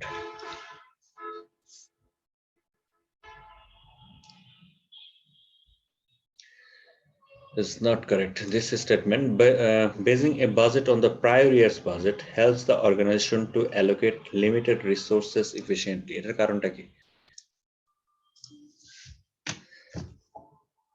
এই স্টেটমেন্টটাকে false বলার কারণটা কি? Basing a budget on the prior year's budget helps the organization to allocate limited resources efficiently. কথাটা বলতেছে যে বিগত বছরের বাজেটটাকে base ধরে সামনে কাজ করলেই ভালো হয়, এই কথাটা বলতেছে, কিন্তু আসলে এটা ফলস স্টেটমেন্ট। মানে history repeats, it's okay. Sometimes we have to look behind, but not always it is true. আমরা previous data বা previous বাজেটটাকে স্ট্যান্ডার্ড ধরতে পারি না, সবসময় ফ্রুটফুল নাও হতে পারে। Basing a budget on the prior year budget is relatively easy way to budget. এটা একটা সহজ পন্থা, but much of the work has already been done. However, this is not likely to result in an efficient allocation of resources, since what should be funded in one year may be different from what should be funded in another year. বিগত বছর যা হয়েছে হয়েছে, কিন্তু সামনে যে পরিবর্তনটা আছে সেটা আমার অনেক সময় আমি ইগনোর করে ফেলতে পারি। বাট বাজেট ফর্মুলেশনের জন্য পেছনের বাজেটটাকে ফলো করলে এটা খুব ইজিলি ফর্মুলেট করা যায়, বাট আপকামিং অনেক সিনারিওকে আমরা ইগনোর করার সম্ভাবনা থাকে। দ্যাটস ওয়াই এটা এনশিওর করে না যে প্রিভিয়াস ইয়ার বাজেটের উপর বেস করে বাজেট করলে এটা efficiently resource allocate হবে, এই ধরনের কোনো গ্যারান্টি নাই। দ্যাটস ওয়াই এটা একটা false statement.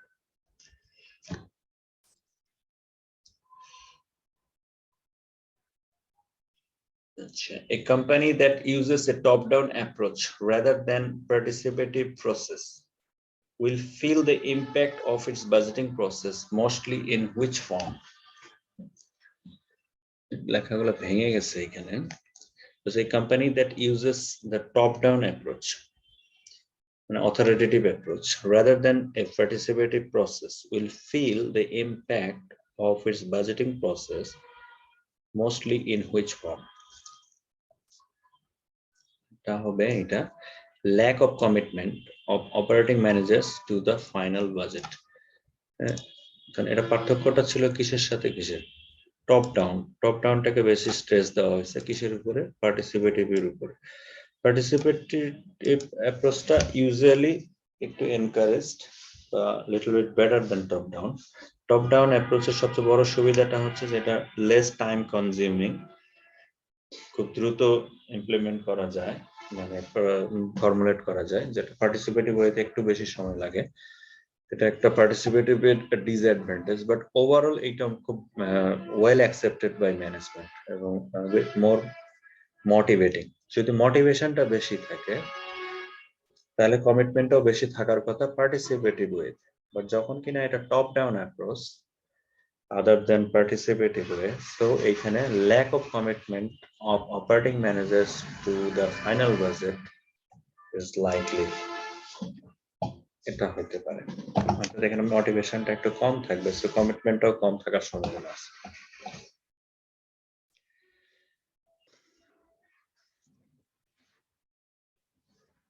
So the board of directors of Team Craig Group wishes to increase the production for the current year.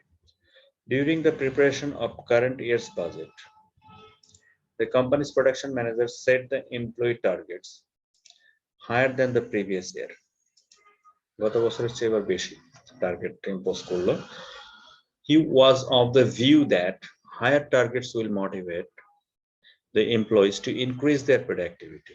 এটা তাদের ধারণা যে হায়ার টার্গেট দিলে প্রোডাক্টিভিটি ইনক্রিজ করবে। Evaluate the validity of the production manager decisions, যেটা একটু আগে মেজবের সাথে শেয়ার করছিলাম যে আসলে যে টার্গেট যদি খুব বেশি দেওয়া হয় সেক্ষেত্রে কি হবে,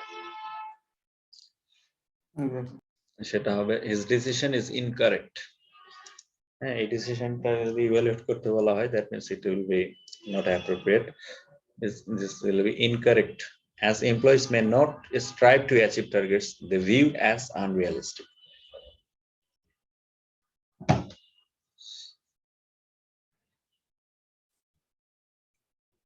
So which of the following statement reflects specifically the function of planning process? Function of planning process. The function of planning process relates to also which of the following statement reflects the most appropriate statement কোনটা সেটা বের করতে হবে। It provides insights into better ways to achieve goals that have already been established. It provides insight মানে এটা ভিতরের বিষয় আর কি। It provides insight into better ways to achieve goals that have already been established. Acha. The planning process may generate new ideas for an organization's direction, or it may provide insight into better ways to achieve goals that have already been established. মানে গোলটা তো আগেই formulate করাই আছে, প্ল্যানিংটা তো তার পরের বিষয়, মানে কোথায় যেতে চায়।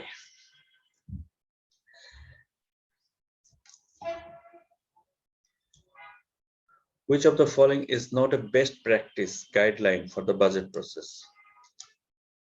Which of the following is not a best practice guideline for budget process? The best practice na konta? Best practice na hoche develop flexible budgets so the budget does not have to accommodate change.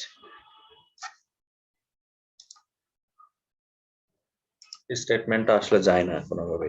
Develop flexible budget, তো budget সবসময় flexible হবে এমন কোনো কথা নেই, মানে এটা mixing হইতে পারে, কনস্ট্যান্ট হবে এটা ধরে নিতে হবে, বাট প্রয়োজন বোধে ফ্লেক্সিবল হতে পারে। সো এটা কখনোই এক পেশে হবে এই সিদ্ধান্তটা ঠিক না, এই প্র্যাকটিসটা ঠিক না।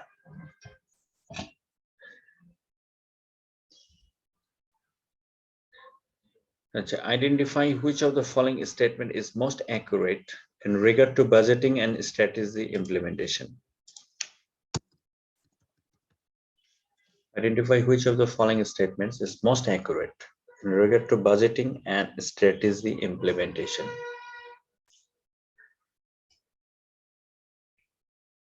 মেহেদী ভাই তো এগুলো অ্যান্সার করেননি মনে হয়, এই পর্যন্ত আসেন না ভাইয়া। আচ্ছা, তাহলে আপনার রিভিউ হয়ে যাচ্ছে। So এটা কোনটা মনে হয় আপনার কাছে যে identify which of the following statement is most accurate appropriate in regard to budgeting and strategy implementation? আচ্ছা, রাইট আনসারটা দেখি আমরা। যে budgeting is focused on short term objectives. So budgeting is focused on budget very much অবশ্যই short term, এটা ঠিক আছে। আচ্ছা, short term objectives and process must be constantly evaluated and adjusted to ensure alignment with long term objectives and the organization's overall strategy. একদমই perfectly বলছে, একদম theoretically ঠিক আছে। হ্যাঁ, বাজেট যদিও শর্ট টার্ম কিন্তু মানে মূল স্ট্র্যাটেজির থেকে বিচ্ছিন্ন হবে না, একটা অ্যালাইনমেন্ট থাকতে হবে। Okay. Which of the following statement concerning revising budgets in response to significant new information is true? এটা খুবই গুরুত্বপূর্ণ একটা প্রশ্ন, যে যদি কোনো নতুন সিচুয়েশন বা নতুন একটা ইনফরমেশন সামনে চলে আসে, যেটা কিনা আমরা কিছুদিন আগে হয়তো একটা বাজেট ফর্মুলেট করে ফেলছি, সেখানে আমাদের এই ইনফরমেশনটা মাথায় ছিল না। সো এটা যখন সামনে চলে আসে সেক্ষেত্রে আমাদের বাজেট রিভাইজিং এর ব্যাপার চলে আসবে। So, which of the following statements concerning revising budgets in response to significant new information is true. সেক্ষেত্রে আপনি করবেন কি করবেন না, আপনার বাজেট আপনি রিভিশনটাকে অ্যালাউ করবেন কি করবেন না, বা করলে কেন করবেন, মূল তথ্যটা হলো এটা।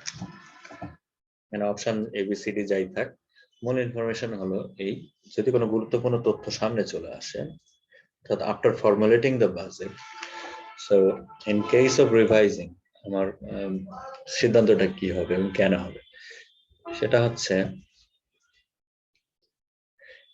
এটা অপশন সি হবে, সি না ডি হবে এটা। আচ্ছা, an organization should allow, প্রথমত কথা হলো আপনি অ্যালাউ করবেন, রিভিশনটাকে অ্যালাউ করবেন। An organization should allow revisions to budgets in response to significant new information, as budget built on invalid assumptions are not helpful or useful. পয়েন্টটা কি ধরতে পারছেন? কি বলতে যাচ্ছে এইটা, কারণ আমরা যখন বাজেট তো 1 বছরের জন্য যদি করি, তার মানে এখানে আপকামিং আপনি ফিউচার ধরেই তো কাজটা করছেন। ফিউচার অনেক কিছুই হতে পারে, দ্যাট মিন্স আপনার কিছু জিনিস ছিল অ্যাজাম্পশনস। সো আমরা যদি এটা চেঞ্জ না করি, রিভিউ যদি না করি, তাহলে আমরা ওই ইনভ্যালিড অ্যাজাম্পশনের উপরেই থাকবো। ইনভ্যালিড অ্যাজাম্পশন নিয়ে আপনাকে আগাইতে হবে। So it will not be helpful or useful. So the organization should allow the revision. এটা হলো মূল লেসন এখানে। মানে নিউ ইনফরমেশন এবং ভেরি মাচ সিগনিফিক্যান্ট ইনফরমেশন হইতে হবে। ইগনোরেবল হলে সেটা নিয়ে কথা বলার দরকার নেই। যদি সিগনিফিক্যান্ট হয়, আমরা এটা অ্যালাউ করবো রিভিশন, এবং অ্যালাউ করার উদ্দেশ্য হলো আমরা ভুল অ্যাজাম্পশনের উপরে থাকবো না। ভুল অ্যাজাম্পশনের উপরে থাকলে হবে কি, it will be not helpful.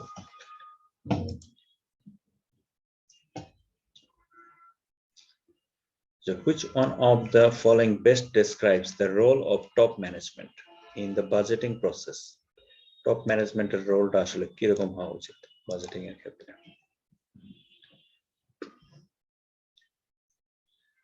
আচ্ছা, একটা বলছে should only be involved। হ্যাঁ আপু বলেন।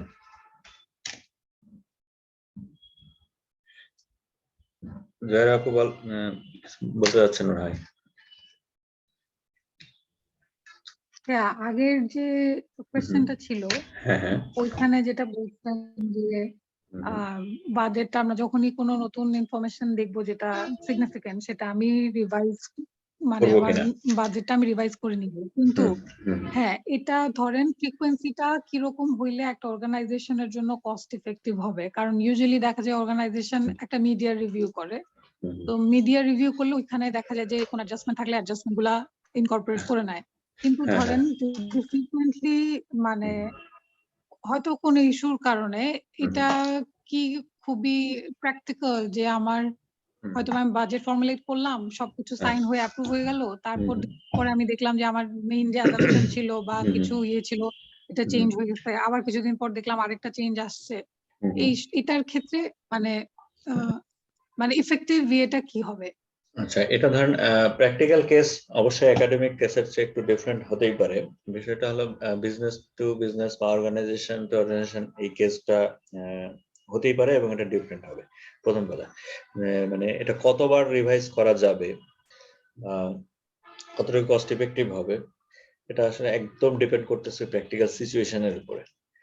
হ্যাঁ, মূল কথা হলো এখানে যদি আমরা শুধু সিগনিফিকেন্ট কথাটার উপরে স্ট্রেস দেই, আমরা এখানে একটু দম নিলাম সিগনিফিকেন্ট, দ্যাট মিনস এখানে আমার কম্প্যারিজনের বিষয় আছে। অর্থাৎ এখানে বাজেট এক্সপার্টস বা বাজেট ইনভলভমেন্টের সঙ্গে যারা জড়িত, মানে যারা বাজেট ফাংশনিং এর সাথে কাজ করতেছে, ফর্মুলেশনের সাথে, তারা এই জিনিসটাকে অ্যাসেস করবে যে আসলে এটাকে ইগনোর করা যায় কি যায়। যদি ভেরি মাচ ক্রুশিয়াল হয় এবং খুবই সিগনিফিকেন্ট হয়, তবেই এই ধরনের সিদ্ধান্তে যাবে। আর আপনি যেটা বলছেন যে ওই স্ট্যান্ডার্ডটা আসলে এটা স্পেসিফিক বলা সম্ভব না যে কতবার চেঞ্জটা করা যাবে। সো ডেফিনেটলি এটা যার যার ইনস্টিটিউট বা অর্গানাইজেশনের একটা ই থাকতে পারে, স্ট্যান্ডার্ড থাকতে পারে, বিজনেস টু বিজনেস ডিফার করতে পারে। আর অবশ্যই ফ্রিকুয়েন্ট তো হবেই না। ভেরি ফ্রিকুয়েন্ট হলে তো তাহলে বাজেট অ্যানালাইসিস যারা করছে তারা কি করছে, এটা একটা প্রশ্ন থেকে যায়।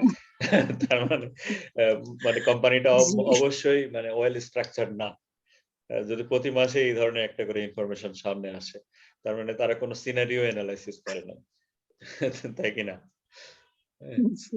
ভেরি ফ্রিকুয়েন্ট হওয়ার কথা না। হ্যাঁ, এই জন্য যদি এফিশিয়েন্ট লোকজন থাকে কোম্পানিতে, তাহলে এরকম হওয়ারই কথা না, অনেক বেশি ফরকাস্টিং করবে তারা। ওকে, জি, ধন্যবাদ, একটা ভালো অবজারভেশন দিচ্ছেন। থ্যাংক ইউ ভাইয়া। Okay. Which of the following best describes the role of top management in the budgeting process? Top management এর রোলটা কি হবে, এবং সেটা মানে আসলে পজিটিভলি কেন? কারণ টপ ম্যানেজমেন্টের একটা কমন রোল আছে, আমরা যেই অ্যাপ্রোচটাই নেই না কেন, একটা হচ্ছে যে পার্ট অথরিটেটিভ, যেটাকে বলে টপ ডাউন বা বটম আপ অ্যাপ্রোচ, উভয় ক্ষেত্রে অ্যাপ্রুভালের বিষয়টা ভেরি মাচ কমন। অ্যাপ্রুভাল কিন্তু টপ ম্যানেজমেন্টই দিবে, এটা একটা রোল। আচ্ছা, এখানে কি চাচ্ছে সেটা একটু দেখতে হবে, যে best describe role of top management. So needs to be involved,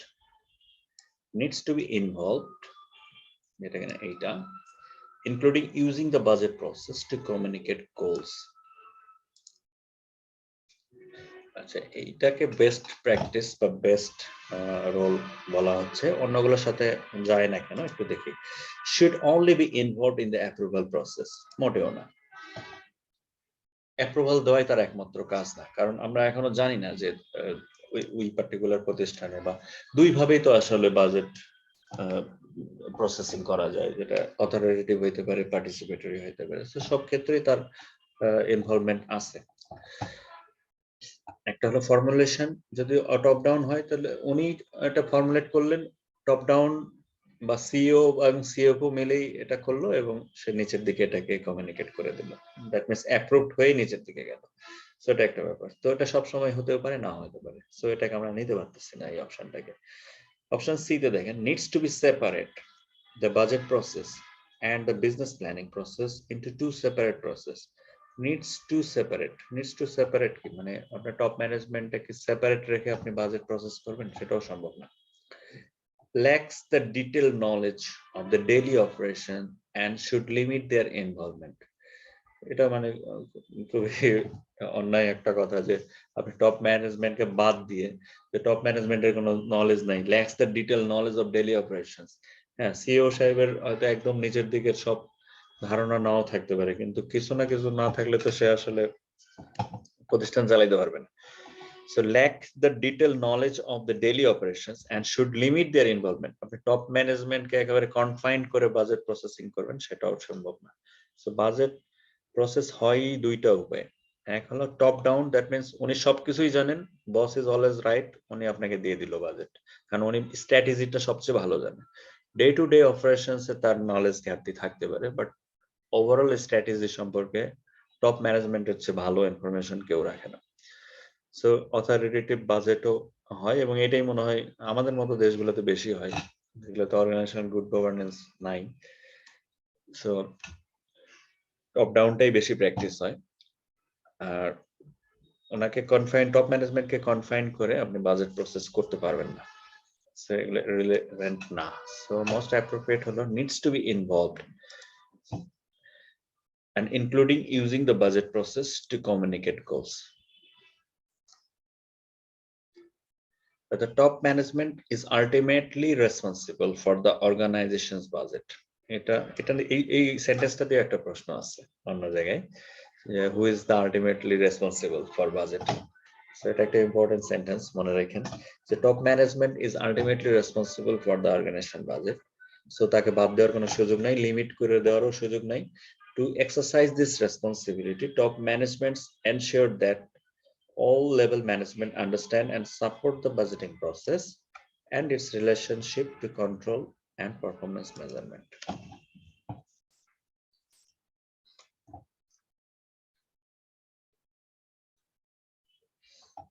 Which of the following is an example of budgeting process facilitating communication and coordination of organizational activities? Which of the following is an example of budgeting process facilitating communication, coordination of organizational activities? আচ্ছা, এটা আসলে কোন এক্সাম্পলটা best? That means এটা একটা participatory way, যে Budgeting process facilitating communication. That means well communicated and coordinated within the organization. কোন example type? Example 8 right.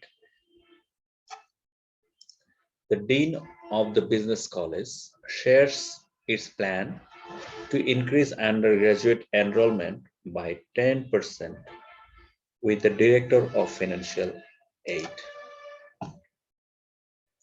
The sharing, that means participatory.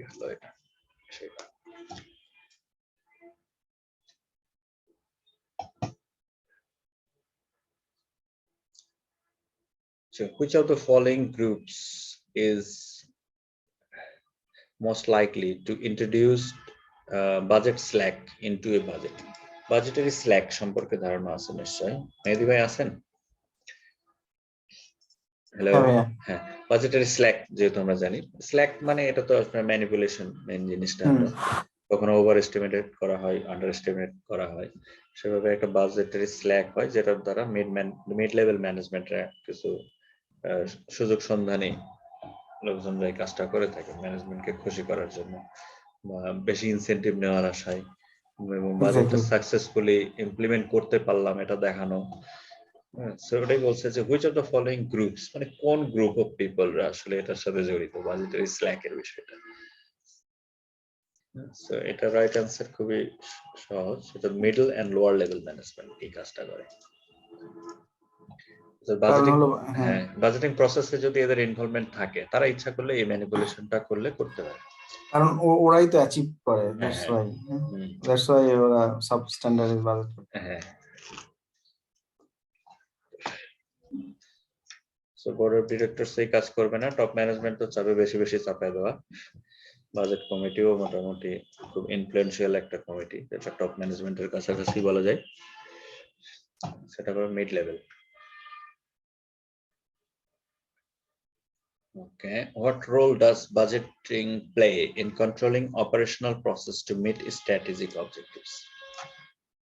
Budgeter সাথে strategic objectives এর ব্যাপারটা, যে what role does budgeting play in controlling operational process to meet strategic objectives?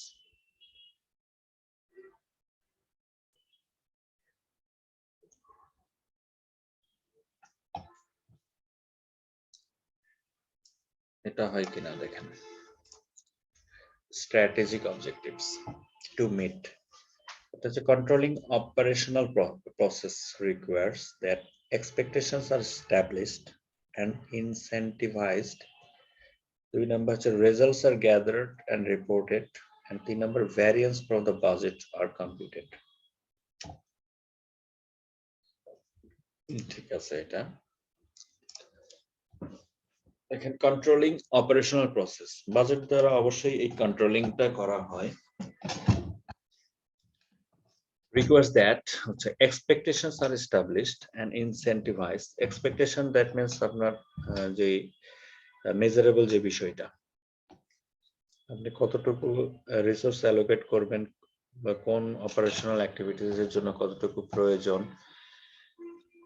results are gathered and reported. Results and gathered are reported, that means evaluationের ব্যাপারটা, and variances from the budget are computed. Variance তো definitely দরকার, একটা হচ্ছে actual আর হলো budgeted. আপনি যখন যেটা implement করে ফেললেন, ধরেন আপনার বাজেটেড অ্যামাউন্ট ছিল 100 and applied budget already implement হওয়ার পরে দেখা গেল 110 টাকা আছে। দ্যাট মিন্স এখানে একটা ভ্যারিয়েন্স আছে, 10 টাকা ভ্যারিয়েন্স আছে।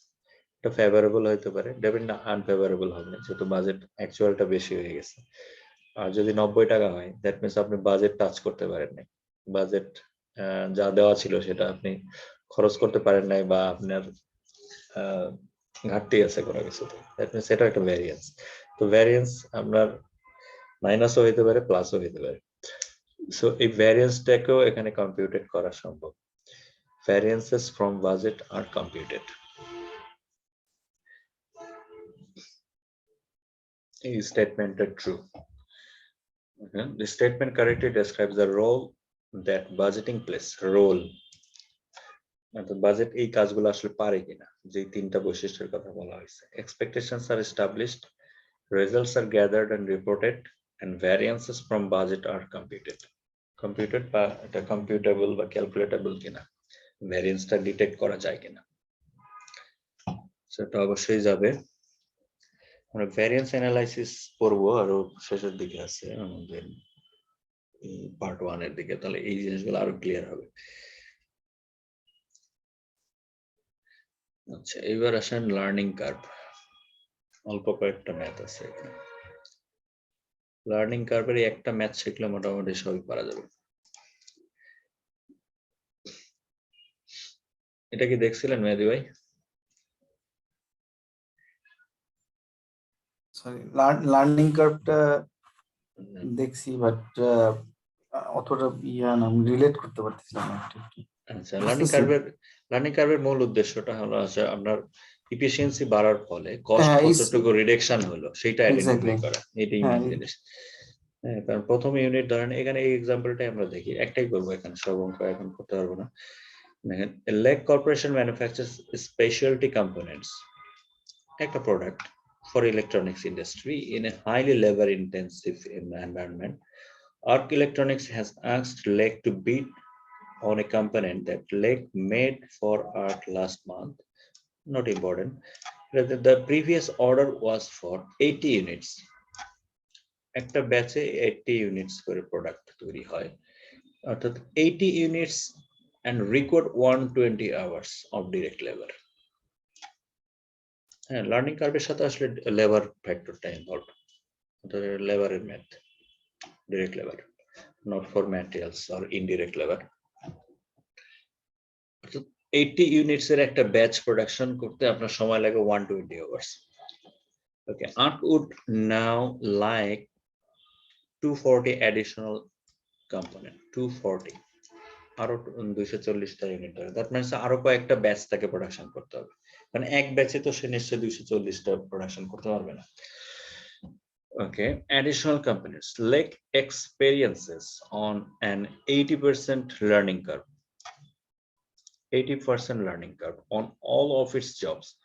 The number of direct labor hours needed for Lake to complete the 240 additional component is 240 unit পর্যন্ত সে যখন আগাবে সামনের দিকে প্রোডাকশন করতে, তার আসলে কত সময় লাগবে, এটা হলো মূল প্রশ্ন। বাট আপনার কনসেপ্ট ক্লিয়ার কিনা এই জায়গাতে, যে 80% লার্নিং কার্ভ তারা কি বোঝাচ্ছে? 80% লার্নিং কার্ভ বুঝলে বাকিটা সহজ, খুব জটিল কিছু না। 80% লার্নিং কার্ভটা কি?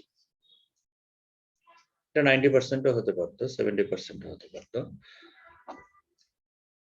অর্থাৎ এখানে এটা যত কম হয় পার্সেন্টেজটা, তত বোঝা যাবে যে এখানে আসলে লার্নিংটা তত ফাস্ট হচ্ছে। আচ্ছা, 80% is better than 90%, 70% is better than 80%. That means আপনার লার্নিং ভেরি ফাস্টার। অর্থাৎ প্রথম ইউনিট প্রোডাকশন করতে যদি আপনার 10 ঘন্টা সময় লাগে, ফর এক্সাম্পল আপনার একটা ইউনিট ফার্স্ট টাইম একটা লেবার, একজন ডিরেক্ট একজন শ্রমিক প্রথমবার সে যখন কাজটা করে, সো তার যদি 10 ঘন্টা সময় লাগে, সেকেন্ড টাইম সেম প্রোডাক্টটা প্রোডাকশন করতে তার 8 ঘন্টা সময় লাগছে। দ্যাট মিন্স এখানে তার লার্নিং কার্ভ হলো 80%। কারণ পরের ইউনিটে সে তার হচ্ছে আগের চেয়ে 20% সময় কম এনজয় মানে কনজিউম করছে। হ্যাঁ, এটা যদি বলতো যে 10 ঘন্টা জায়গায় 9 ঘন্টা লাগাইছে সেকেন্ড প্রোডাক্টে, তাহলে আপনি বলতেন তার লার্নিং কার্ভ হচ্ছে 90%, কারণ আগেরটার সাথে পরেরটার ডিফারেন্স হলো 10%। দিস ইজ, এটা নিয়ে ক্যালকুলেশন করার কিছু নাই। এখন কথা হলো যদি 80% হয়, ধরেন এখানে পাওয়া গেছে 80%, দ্যাট মিন্স ও ফার্স্ট ব্যাচে যদি 100 এখানে বলছে 120 ঘন্টা, ভেরি গুড। ফার্স্ট ব্যাচে 120 ঘন্টা লাগা মানে সেকেন্ড ব্যাচে তার চেয়ে 20% সময় কম লাগবে। থার্ড ব্যাচে তার চেয়েও 20% সময় কম লাগবে। ফোর্থ ব্যাচে তার চেয়েও 20% সময় কম লাগবে। এটা একটা অ্যাজাম্পশন, এইভাবে এই জিনিসটাকে সেট করা হয়েছে। এটাই তো বলছে যে 240 ইউনিট প্রোডাকশন করতে গেলে তো সে নিশ্চয় এক ব্যাচে বা ফার্স্ট ডেতে এটা করতে পারবে না। হ্যাঁ, ধরেন একদিন বা ফার্স্ট ডেতে সে 80 ইউনিটস করে, দ্যাট মিন্স তার লাগবে সেকেন্ড ডে, থার্ড ডে অথবা ফোর্থ ডে পর্যন্ত তাকে কাজ করতে হতে পারে। যেহেতু তার লার্নিং কার্ভের মধ্যে আছে, তার এফিসিয়েন্সি ডেইলি বাড়তেছে, সো এটার কিউমুলেটিভ এভারেজ টাইমটা কম লাগবে। সেই সময়টা কত, এটা হলো প্রশ্ন। এটা একটা ম্যাথ শিখলেই যথেষ্ট, এখানে যত এক্সাম্পল পাবেন ঘুরে ফিরে একই জিনিস। আচ্ছা উত্তরটা দেখি, দেখেন and illustrated in the above table an 80% cumulative average time learning model states that as cumulative output doubles, cumulative output double হবে, the cumulative average এটা output doubles, এটা দেখতে গেলে আসলে টেবিলটা দেখলে আপনি সহজ হবে, বইটাতে একটু দেখে নিও, এখানে একটা চার্ট দেওয়া আছে, একটা টেবিল আছে, ওই টেবিলটা দেখলে উদাহরণটা সহজ হবে। The cumulative average time per batch becomes 80% of the previous cumulative average time. Okay, the average time for the first batch of 80 units was 120 direct labor hours. The cumulative average time per batch for two batches, তাহলে 160 unit হবে, এক batch 80 unit হলে দুই batch 160 units, that means units are becoming double. The cumulative average time per batch for two batches 160 units would be 96 direct labor hours. 96 কিভাবে হলো, 120 এর 80%, 96 hours for 4 batches. তাহলে চারটা ব্যাচ কত হবে, চারটা ব্যাচের ইউনিট সংখ্যা হবে 320, প্রতি ব্যাচে 80, 4 ব্যাচ 4 × 32, 320 ইউনিটস। আচ্ছা এটা নিয়ে কথা আছে, 320 পর্যন্ত কেন আসলো। The cumulative average time per batch would be 76.8 direct labor hours, মানে 80% of 96 hours. আচ্ছা এখন আমার ইউনিট দরকার ছিল 240, অ্যাডিশনাল অর্থাৎ 80 তো আছেই, 80 এর অ্যাডিশনাল 240 মানে কত, এই 320 এর কোনো ব্যাখ্যা বুঝছেন কি মেহেদী ভাই? ফার্স্ট টাইম দেখলে একটু কনফিউজ লাগে এটা। হ্যাঁ, এডিশনাল না ধরলে দেবে, অ্যাডিশনাল না ধরলে কিন্তু এটা নিয়ে আপনার কনফিউশন থেকে যাবে, কনফিউজড থাকে। হ্যাঁ, দ্যাট মিন্স 80 প্লাস 240 320, অর্থাৎ আপনার যে অ্যাডিশনাল 240 এর কথা বলছে, দ্যাট মিন্স আপনাকে ফোর্থ ব্যাচ পর্যন্ত যাইতে হবে। এটা ক্লিয়ার কিনা? কারণ আপনি এখন কোথাও বলেন নাই যে ফোর্থ ব্যাচে তার প্রোডাকশন কস্ট কত হবে, এটা কিন্তু বলা নাই না। হ্যাঁ, সো অ্যাডিশনাল যেহেতু 240, that mean 80 is the first, 80 plus additional 240 is 320, that means it requires fourth batch. আচ্ছা, the cumulative average time per batch would be 76.8, which is 96/80%. Therefore the total time for 4 batch 320 units would be, total time কত লাগবে সেটা বলা হচ্ছে 307.2 ঘন্টা। কেন, কিভাবে? অর্থাৎ প্রতি ব্যাচের জন্য লাগবে আপনার এটা 76.8 প্রতি ব্যাচের জন্য, যেহেতু আপনি ফোর্থ ব্যাচ পর্যন্ত যেতে হবে, চারটা ব্যাচ, সো 4 দিয়ে গুণ করলে আপনি পাবেন 307। ওকে, এখন কথা হলো the time for 240 additional units, যেহেতু আপনি শুধু অ্যাডিশনাল বলছে, সো প্রথম 80 ইউনিটসে আপনার যে সময়টা লাগছিল 120 ইউনিট আওয়ার্স, থেকে মাইনাস করে দিবেন 307 থেকে ফার্স্ট 80 ইউনিটস বা ফার্স্ট ব্যাচ কনজিউম টাইম আপনি এই 4 ইউনিট থেকে চারটা ব্যাচ থেকে বাদ দিয়ে দিলে যেটা হবে সেটা হবে আপনার 187 ঘন্টা। এটা হলো রাইট অ্যান্সার। এটা কি ভাই এরকম যে রিভাইসড লার্নিং কার্ভ পাওয়ার পরে যেটা হইছে সেটা আগে বাইর করলাম আমরা টোটাল 4 ব্যাচের, তারপরে ওইটাতে অতিরিক্ত রাখছে সেটা হলো অন্য ইস্যু, এইজন্য বাদ দিই। হ্যাঁ, এটা একটু জটিল করছে মাইনাস করায়, কিন্তু শুধু যদি প্রশ্ন থাকতো যে যদি সে ফোর্থ ব্যাচে তার আসলে সময় কত লাগবে, শুধু বলতো প্লেন প্রশ্নটা যদি করতো যে ফোর্থ ব্যাচে তার সময়টা কত লাগবে, তাহলে অ্যানসারটা হতো 307 দিতাম আমরা। কিন্তু অ্যাডিশনাল দিয়ে এখানে একটা মানে সেপারেশন করে দিচ্ছে, আসলে অ্যাডিশনাল ফ্রম হোম কার থেকে আলাদা, ওই 80 থেকে আলাদা। হ্যাঁ, কিন্তু অ্যাডিশনাল 240 বললে আপনাকে চতুর্থ ব্যাচ পর্যন্ত আসতেই হবে, নো ওয়ে। এক্স্যাক্টলি, হ্যাঁ, এই কারণে সেটা। বাট কেন লার্নিং কার্ভ নিয়ে যত অঙ্ক আছে ঘুরে ফিরে এই জিনিস, এটা ট্রিকি আছে কিন্তু এটা একটু আমার ধারণা ছিল, মানে পড়ছিলাম এটা আইসিআইবি তে এই লেবার নিয়ে তো অনেক পড়াশোনা আছে কস্ট অ্যাকাউন্টিং এ, ওখানে ছোট্ট কিছু এক্সাম্পল ছিল আর কি লার্নিং কার্ভের, যদিও একটু ইগনোর করতাম ওই জায়গাতে। মানে সবচেয়ে বেশি অঙ্ক হতো লেবার নিয়ে অঙ্ক ছিল বোনাসটাকে কিভাবে নির্ধারণ করা হয়, হ্যাঁ বোনাস পে, এগুলো নিয়ে বেশি ছিল। পিস, তারপরে আরো কিসব মানে অনেকটা পেরোল নিয়ে আর কি, আর কিছু জার্নাল এন্ট্রি এইসব। ওকে, তারপরে যেগুলো আছে এগুলো সহজ প্রশ্ন। আপনার রিগ্রেশন অ্যানালাইসিস এর 4-5টা আছে, খুবই সহজ, ওগুলো তো জানেনই। আচ্ছা, which of the following is the benefit of expected value analysis? এটা একটা ইম্পর্টেন্ট প্রশ্ন। এক্সপেক্টেড ভ্যালু অ্যানালাইসিসটা কি? Expected value analysis attempts to apply objectivity to uncertain situations. Expected value analysis কিছুই না, শব্দটা আমাদের কাছে অত হয়তো ফ্রিকোয়েন্টলি কমন না। Expected value analysis তো হলো যে one kind of probability।